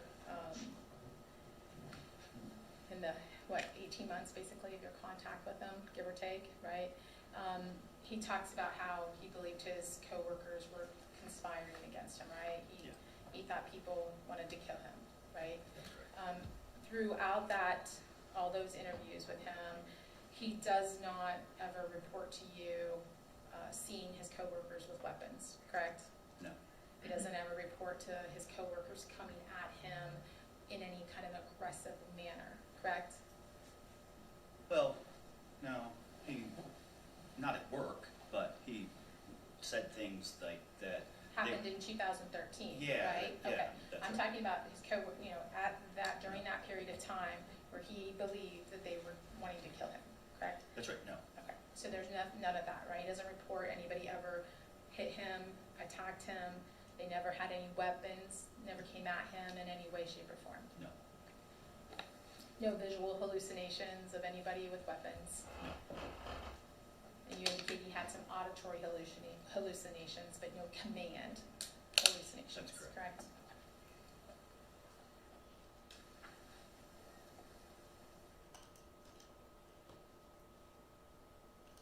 So the support he gave to you in your interviews for why he thought these folks were wanting to kill him was they were talking or conspiring against him. Is that correct? That's right. He saw them talking together, or he saw them miss a day of work or something to that effect. That's Is right. that correct? That's right. And that he had this pardon. So let's talk about this pardon a little bit, right? His pardon, he believed that protected him from the mafia. So when they came at him, he could respond and be safe. Is that right? That's fair Is that fair? characterization. It's kinda, I remember him saying something about come at him, right? Like in your report or someone else's report. When they come at me, I'll be able to respond and be safe, right? In your interviews with him, he doesn't ever disclose or tell you how they came at him. Is that correct? Well, no, Okay, I think Okay, I that's think good. there was that answers my question. He never talked about how they came at him. Okay. no, he did. I thought you said no. So I think it was the continuation of a response to say, no, he did. Okay. So. What was his statement how they came at him? Well, I think it's dated from the first interview and consistent. He talked about how the mafia was after him when he started when he was 7 years old. I was asking about his coworkers I see. coming at him. I see. So did he ever talk about whenever his coworkers came Right. at him? Yeah, there was an instance where, like, the coworker had his brother come up to a tennis match and intimidate them, and then there was another time when another coworker came up to In a YMCA. 2012, 2016, 2017, That's when he was saying these things were occurring. Yes, 7 years, 8 years before that's right. the shooting. That's right. Okay. So, but the pardon was when they came at him, he could respond and be protected, right? And yes, Okay. that's fair. He didn't use the pardon in 2017 or 18 or whenever he disclosed that happening, right? No, he did. He got the pardon. No, when the pardon was way back when. He was like 7. Exactly. Yeah. Didn't have anything to do with the coworkers. I did. It was all a systematized delusional belief that all factored in. The coworkers were part of the same entity that attacked and raped his sister and broke into his home, that forced him to kill 2 people when he was 7 years old, that originated Forced this him to pardon. kill, because he knows that killing is wrong, right? Yes. He knows that killing's wrong. Yes.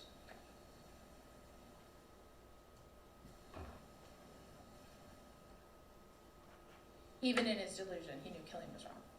Of course. Yeah.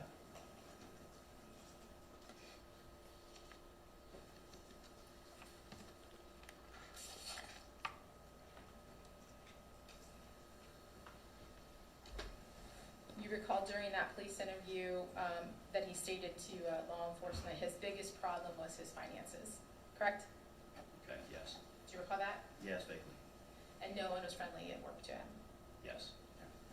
He doesn't indicate his biggest problem is the mafia coming out to kill him, even though he talks a little bit about the mafia in that interview, right? Yes. His biggest problem was finances. That's what he told the police. Yes. Even at the acute psychotic stage he was in, finances were my biggest problem. Okay. He was about to be evicted. He's going to be homeless, Yes. right? He discloses that. Yes. He's got an eviction notice. Mm-hmm. Chipotle was no longer putting him on the schedule where he thought he'd been fired or released. He'd gotten that email that said, thanks for your service, bud, don't come back, That's right? Yes. His job was in jeopardy at KDC, right? And he knew his job was in jeopardy at KDC. Well, I'm not sure to the extent. that he Okay, knew. if he acknowledged to another doctor that he knew his job was in jeopardy at KDC, would that then tell you that that's what he was aware of at the time? Well, sure. That would. Okay. Yeah. And how about all the corrective actions that he'd been given at that point, right? He had been counseled on January 8th of that year, right? That, hey, this is your final warning, right? You've been late, you've been absent, no calls, no shows, all these different times, final warning. Any more points, and you're gonna be terminated. That was communicated to him, you agree? Agreed. So he knew that. Final warning for his work performance as well on January 8th, Right. correct? Right. Any more screw-ups, basically, you're gonna be terminated. And then he was found sleeping in the office on January 10th, right? He was sent home early. Okay. You agree? Agreed. Okay. And then someone talked to him about that on January 21st. You agree? Agreed. And in that communication, he was aware somebody had reported him for sleeping in the office, That's correct? right. One of his coworkers. Right. He also acknowledges that he was aware, or that he was spoken to about his tardiness the day before the shooting, correct? Yes. Okay. And then he showed up late the day of the shooting as well, correct? That's right. Okay. So it would be logical to conclude that he was aware his job was in jeopardy at KDC, given all of that, as well as his own admission to another doctor. That's logical to conclude Okay. that. Yes.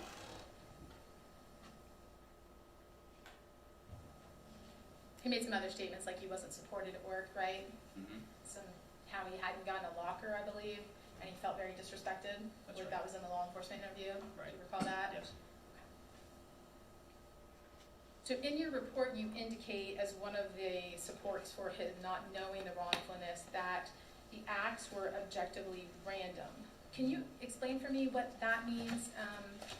It was back on that same page, I think like 30.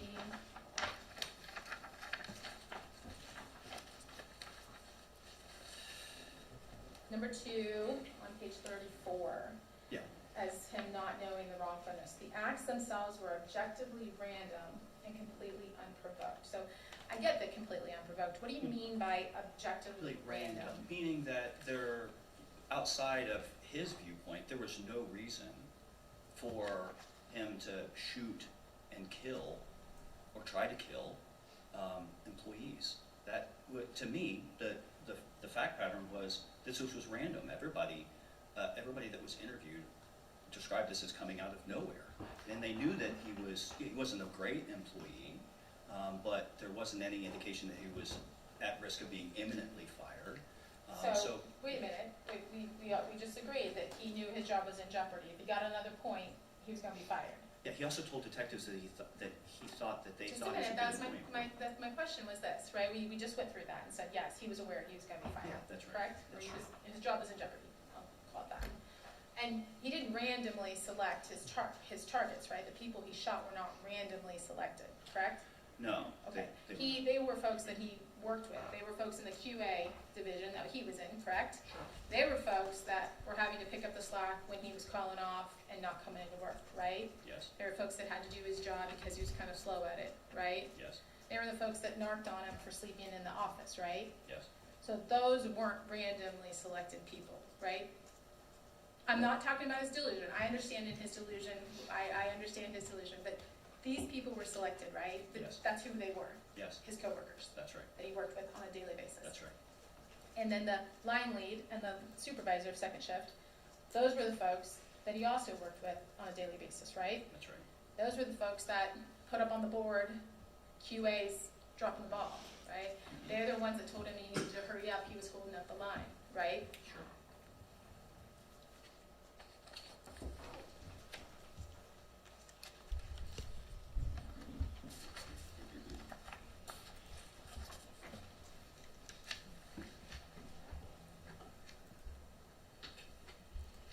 He was also aware that that very day, his supervisor, I keep getting these QA managers, supervisors, whoever, Mr.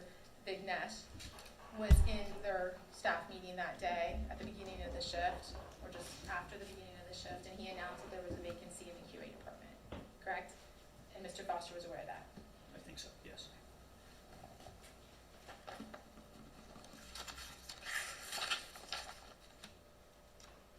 So, as an alternative theory, taking all that into consideration, those targets don't seem so random, taking all that into consideration, do they?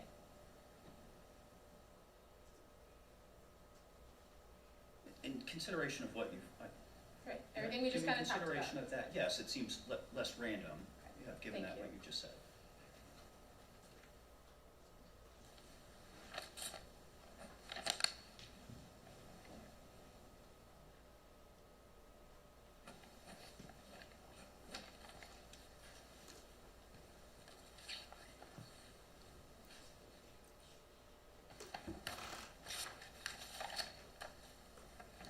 Taking all of that, as we talk about being less random, taking all that into consideration, could very much be a frustrated, disgruntled, desperate, mentally ill employee who was at the end of his rope and knew he was about to be fired, evicted, and had nothing left to lose, correct? That's one hypothesis, yes.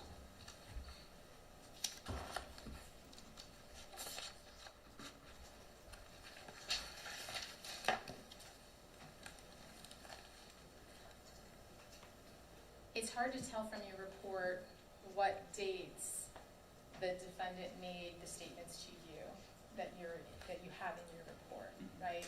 So, something he said, I decided around 10:30 to shoot my coworkers, right? What date did he say that to you? Was that in February? Was that in October? Was that in November? Was that in January? Was that in July? Yeah, I can't recall, I don't know.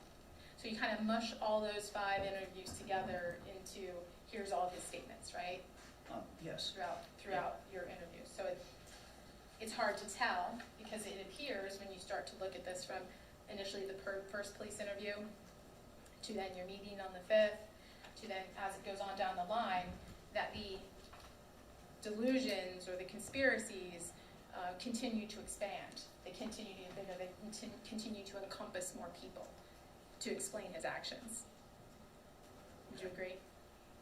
I'm not sure I'm not sure I agree with that. No. You do the MFAS, right? That's to determine if this person is malingering. If I say faking, is that fair, or is that? Yeah, because the test doesn't determine if the person's malingering or not. It does determine if the person's faking or feigning, so I think that's Feigning, thank you, I think feigning. that's an accurate Okay, conceptualization. okay. And tell me a little bit about that test, because I believe is a scale to 10, is that right?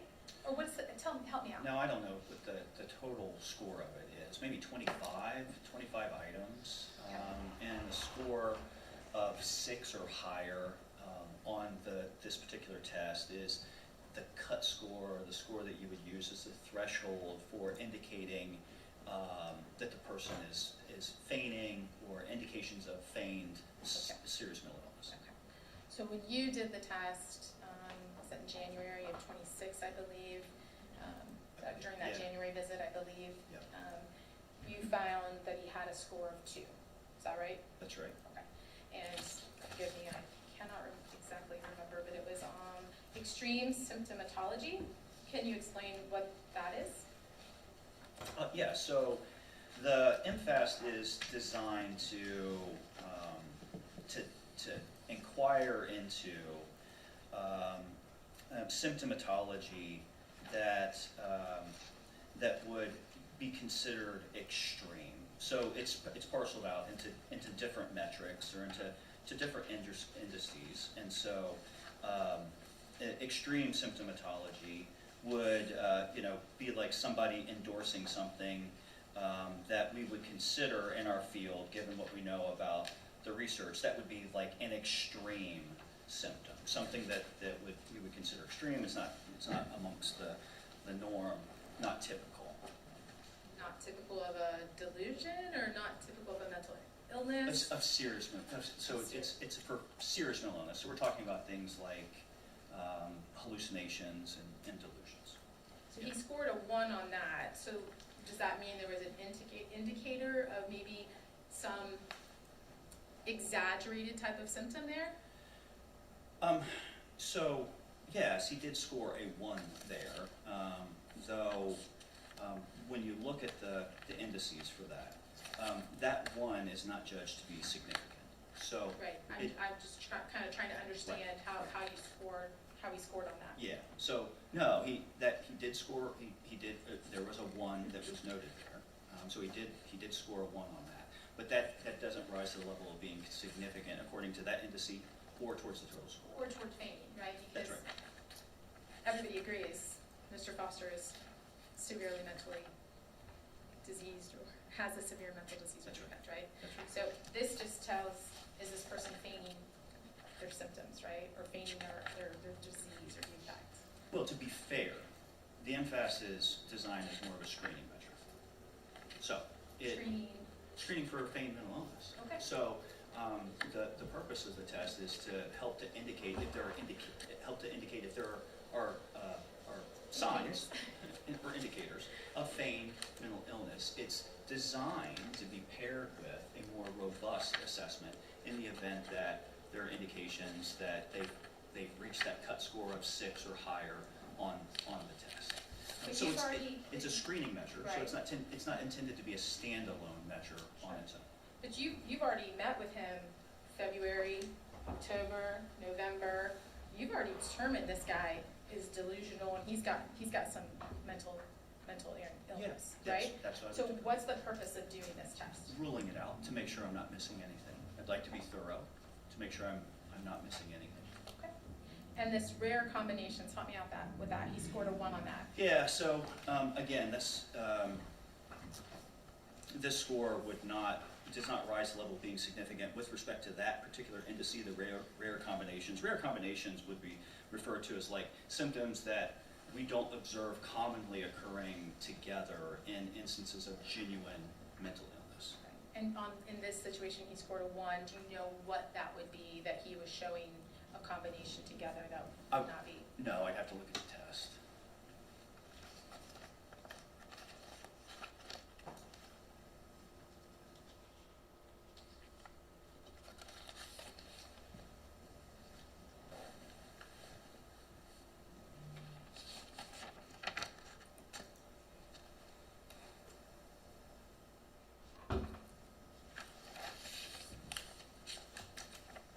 I think on direct, you talked about, or in response to, I think, the question Mr. Shore asked you about data collection and the more important information is gathered earlier in the process than later. Is that accurate? So the closer in time you talk to a person, the better the information is? Is that Yeah, accurate? I think that it carries more weight. Okay. So in this situation, the police interview would be the most near in time to the act, correct? Well, the video. The statements, right. The police, video of the police, him being in the warehouse would be the closest, but then the police interview would be, his statements. That's I right. apologize if I should have said statements. yeah. Because we're talking about interviewing this closer, sooner you can interview him after the act, the better. All things being equal, yeah. Okay, all right. And so the interview with the police is probably the most close in time statements that he makes to the act? Yeah. Okay. With the statement earlier that we talked about, the most important thing in determining wrongfulness is acts, before, during, and right after, right? Why does it matter how soon you interview this person if we're looking at the behaviors and the acts at that time? Yeah, it's a valid question. So it doesn't matter. And so it doesn't mean that a evaluation is any less reliable because you collected the data 6 or 7 months afterwards. So we don't want Okay. to be misunderstood there. But it is great in my line of work, especially when we're dealing with a evaluation of a person's mental condition at the time of the offense, to get that snapshot, to get that data Sure. as close in time as possible. Well, you get to see him under the delusion, correct? That's right.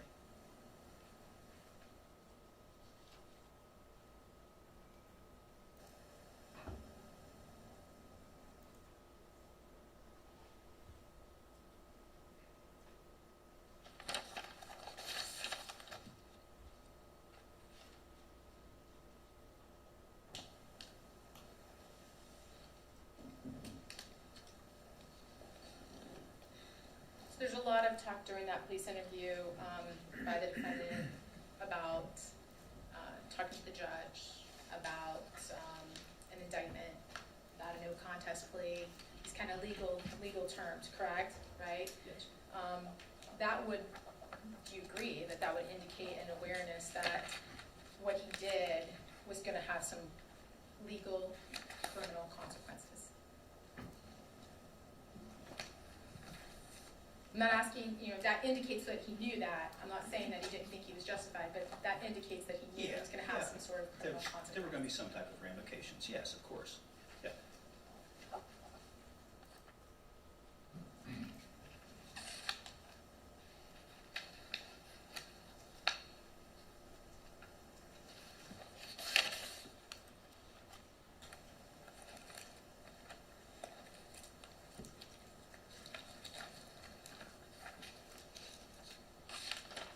May I have just a moment, Your Honor? Sure. Thank you. Have no further questions, Your Honor? Thank you. Redirect? Thank you, Dr. Kelly. Dr. Tilly, I'm going to ask follow-up questions to what Ms. Wells just asked, okay? Okay. And this will be the last time anybody asks you, I think, about this. What effect did knowing that Bob Stinson was another doctor on the case have on you doing your diligent work towards coming to an outcome? Did it have any? None. Did anything change about what you would do in a psychological evaluation because you knew Dr. Stinson was on the case? No. In hindsight, you know you were hired quite a bit before Dr. Stinson, is that fair? Yes.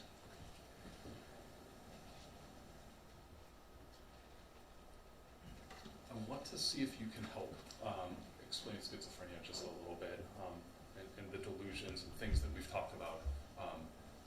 Do people who are schizophrenic cease to understand all things reality? No. Can you explain what things they might understand?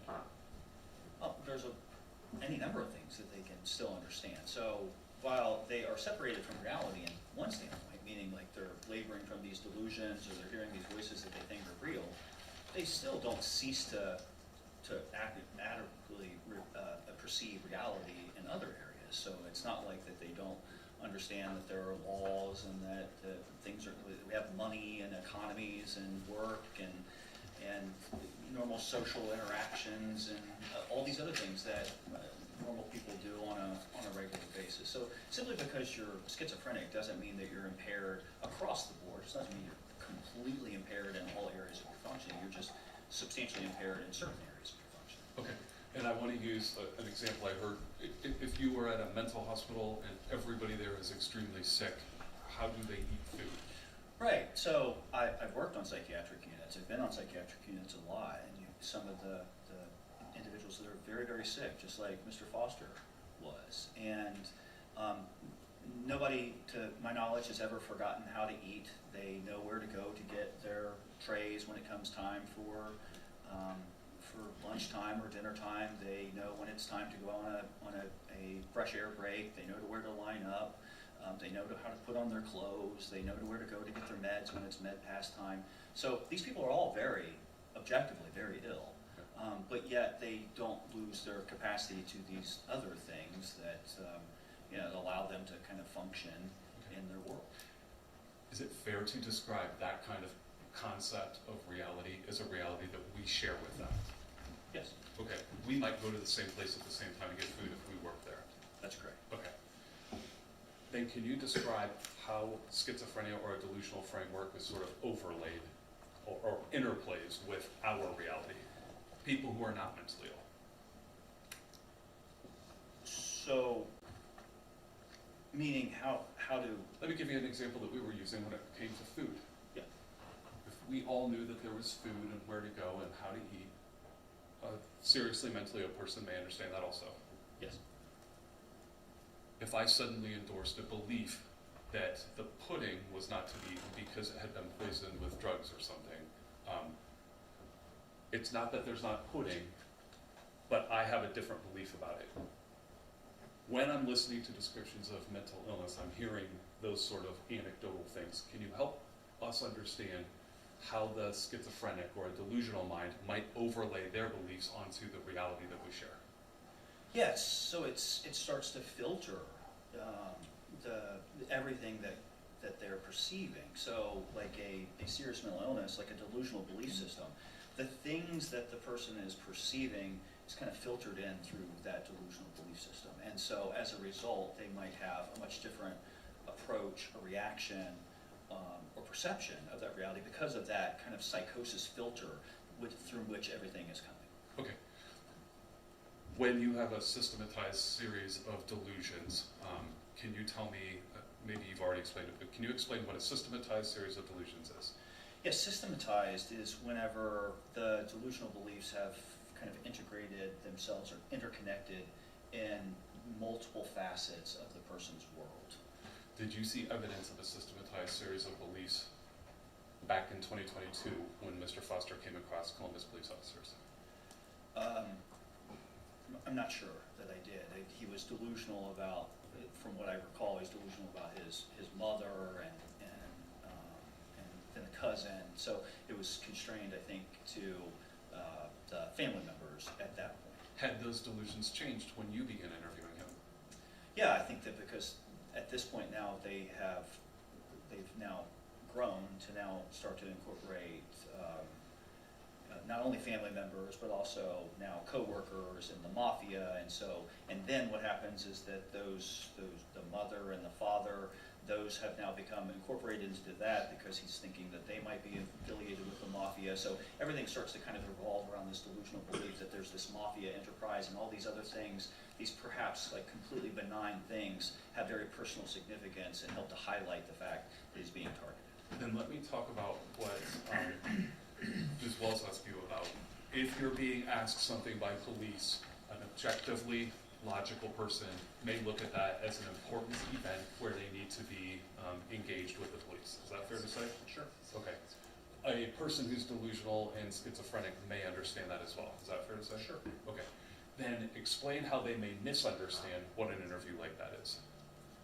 Well, if they're paranoid and thinking that the police are aligned against them, that the police are part of the mafia, that they could be involved in this conspiracy, that they're one of the same, well then they might approach it much differently. They might not see it as a safe space or someone to disclose their concerns to. Instead, that's part of the enemy, and as a result, they would be understandably reluctant to divulge certain information. What evidence that he wanted to talk but wasn't willing to in that venue did you see from that interview? What he wanted to get in front of the judge.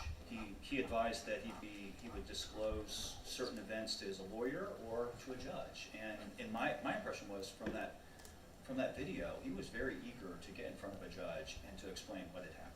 Okay. The detectives tell him they saw him attacked and that they had watched the video. Did you hear that part? I'm sorry. Detectives told him, hey, you were attacked. We think you were attacked tonight. Did you see that part of the video? Do you recall? I recall us talking about that, and Okay. yes. Having seen what you saw from the warehouse, do you objectively believe that he was, in fact, like we would have seen it, attacked? No. Okay. So when they're saying that to him, what's your take on what they're doing as they interact with him?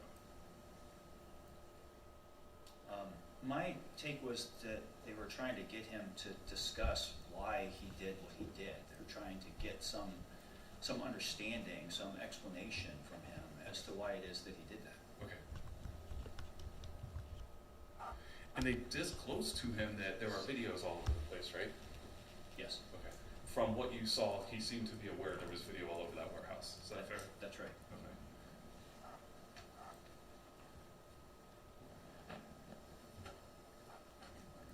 Can you tell me from having watched it what awareness Bruce would have had about a search warrant having been executed at his house already? I'm not sure. Okay.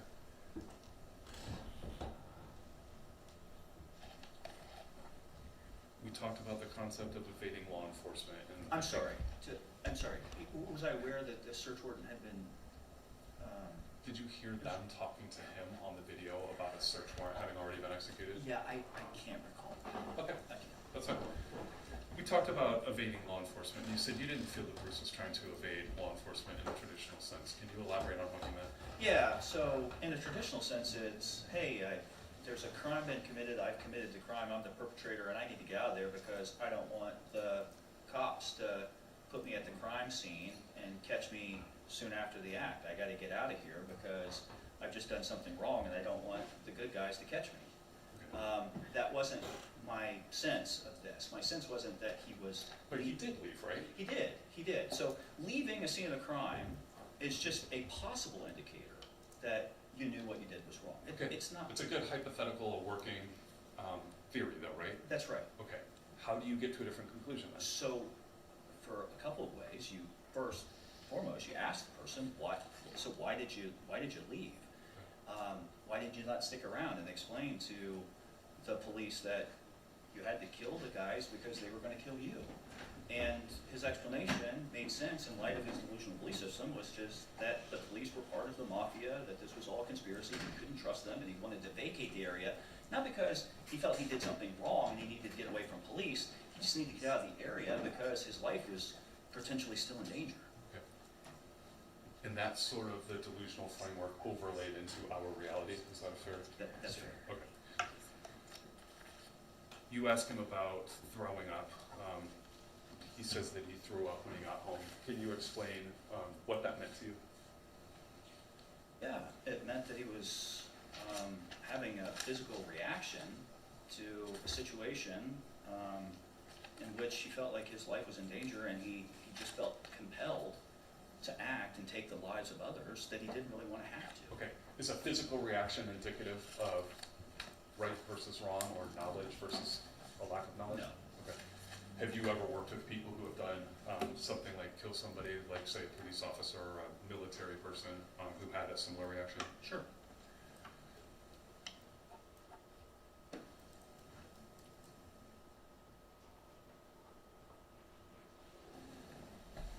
When you heard the prosecutor asking you about, did any of those coworkers ever have a gun at work, or did Mr. Foster endorse any of them having a gun at work? Can you describe what significance, if he had seen a gun at work, it would have had to you? If he would have told me that he saw them have a gun at work, I probably would not have believed him, first and foremost. And I probably would have interpreted it as a facet of his delusional belief system, like a lot of other things he was telling me that I was fairly sure were not true. Okay. He never did endorse that to you, right? Correct. If he's trying to exculpate himself or say that I wasn't guilty, that would have been a convenient thing to say, right? I think so. Okay.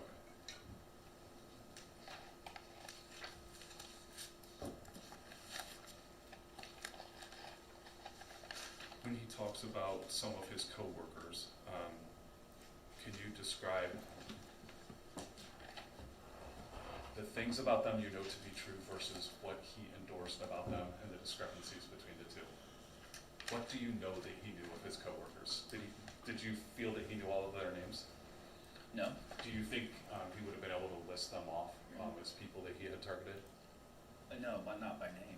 Do you think that he, or can you describe any reasons you think he attached significance to them anyway? Because of his delusional belief system. He was convinced that they were conspiring, that they were targeting him, that they were central members of this mafia. Is what you saw in the video, does that corroborate your belief, as in that certain people were targeted? Yes. And when you said it's objectively unreasonable, you were going by what you saw and looked at when you saw it. Is that the objective part? Yeah, objectively random. Yes. Objectively. Yes. Yes. Okay. Correct.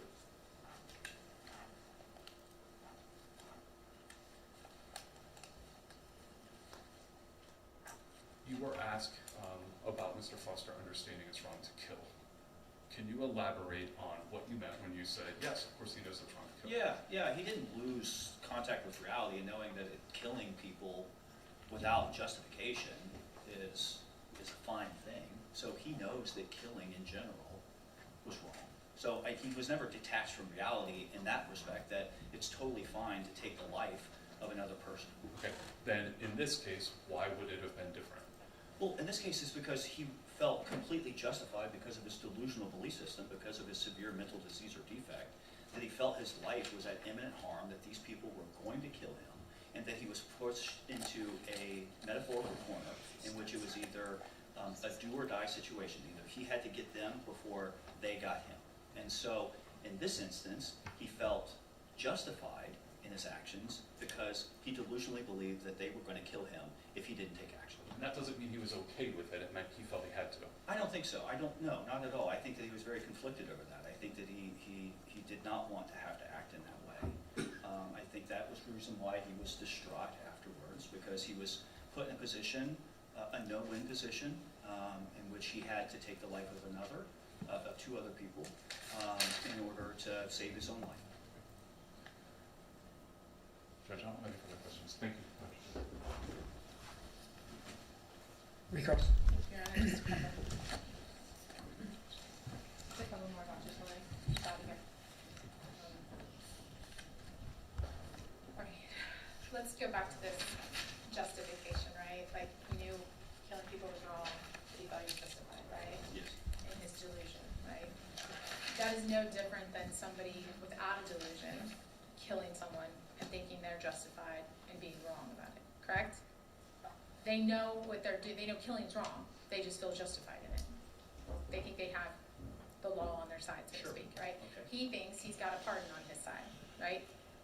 He does. And he thinks that these people are going to kill him, right? So he feels justified.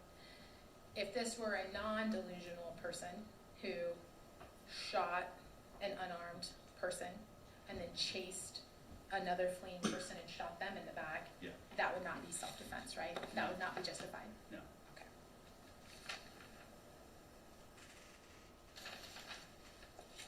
So he's got this delusional misperception of self-defense. Correct? Yeah, I think so.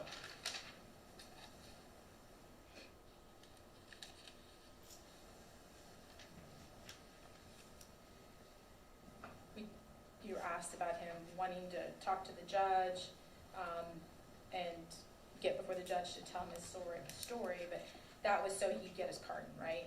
That was so he could get the justification from this killing that he had done, right? Knowing that he had killed these people and that it was wrong, that's why he needed to go see that judge to get the pardon. Well, my impression is that it was a little bit more than that. I don't think he was going to get the pardon from the judge. I think he knew that the judge would know about the pardon. And so He got the pardon from the judge last time, from right? Franklin County judge, right? yes. He got the pardon from the judge last time. So he was planning on getting to that judge to get that pardon taken. I think so. The judge, I'm not sure which judge he had in mind.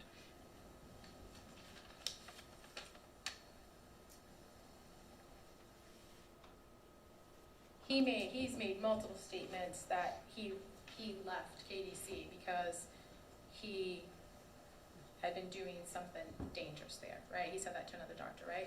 Yes. I left there because I did something dangerous and the police were coming. Yes. Okay. That's knowledge that what he did there was gonna cause the police to respond, correct? Yes. Criminal.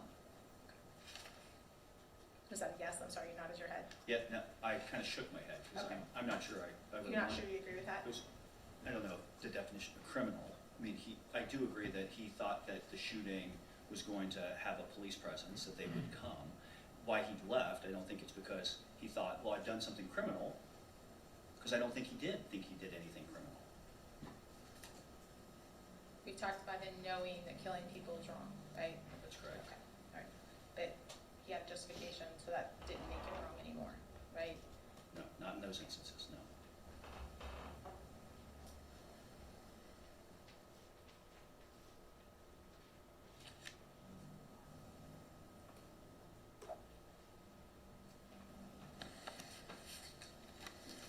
He believed they were conspiring to kill him.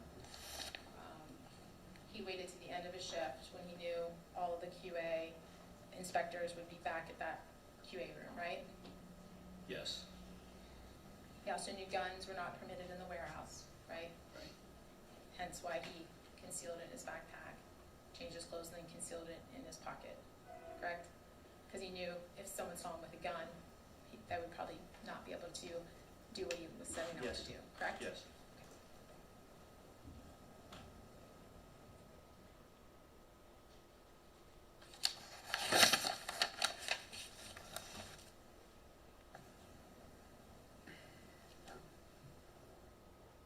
People flee the scene. You give a variety of reasons, for why people flee. Mostly because they don't want to go to jail, correct? Yeah, They've done something wrong and they don't want to go to jail. no, Okay. right. The Uber driver was not part of the conspiracy, right? No, Never been disclosed that he was part of the conspiracy, right? So he was not in any danger with the Uber driver in his delusion, right? That's right. So that Uber driver asked him, if he knew anything about it, and he said no, he didn't know anything about it. He had no reason to lie to the Uber driver about what had happened there, did he? He was justified. I had to kill some people in self-defense, right? He doesn't say that, does he? He doesn't say that. He says, I don't know, Yeah. right?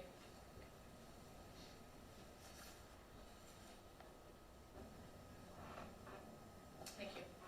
You're welcome. Would memories formed during a psychotic or during psychosis be reliable?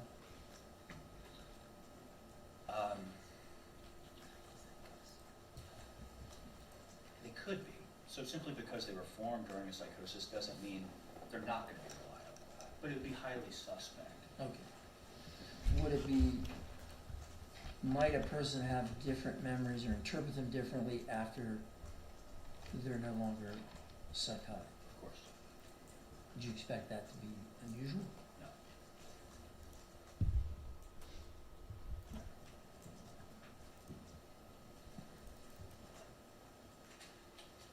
Redirect based on my questions. No, thank you. Recall based on my questions. Okay, thank you, Doctor. You're welcome. You may step down. Council, come on up.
With Dr. Tilly resting, the defense would also rest. We would move to admit 5 exhibits labeled A, B, C, D, and E. Your Honor, those will be the CV and report of Dr. Stinson. That was in order, so A will be Dr. Stinson's CV. Your Honor, B will be Dr. Stinson's report submitted pursuant to court order. Exhibit C, Your Honor, will be Dr. Tilley's. Oh, I went out of order here. Exhibit C, Your Honor, will be medical paperwork that was used during testimony from Dr. Tilley. That is of x-rays of Mr. Foster's elbow and knee. And then, Your Honor, Exhibit D is the CV for Dr. Tilley, and E is Dr. Tilley's report.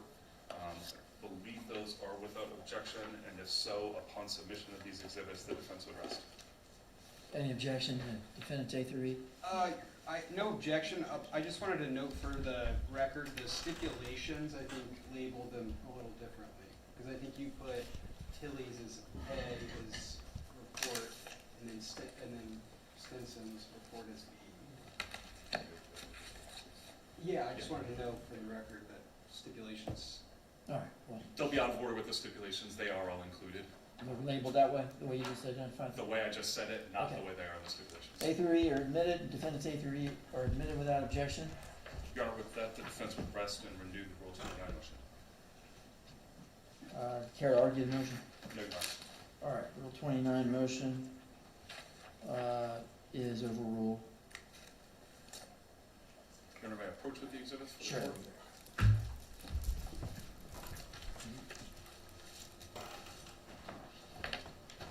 Thank you, Your Honor. Nothing further.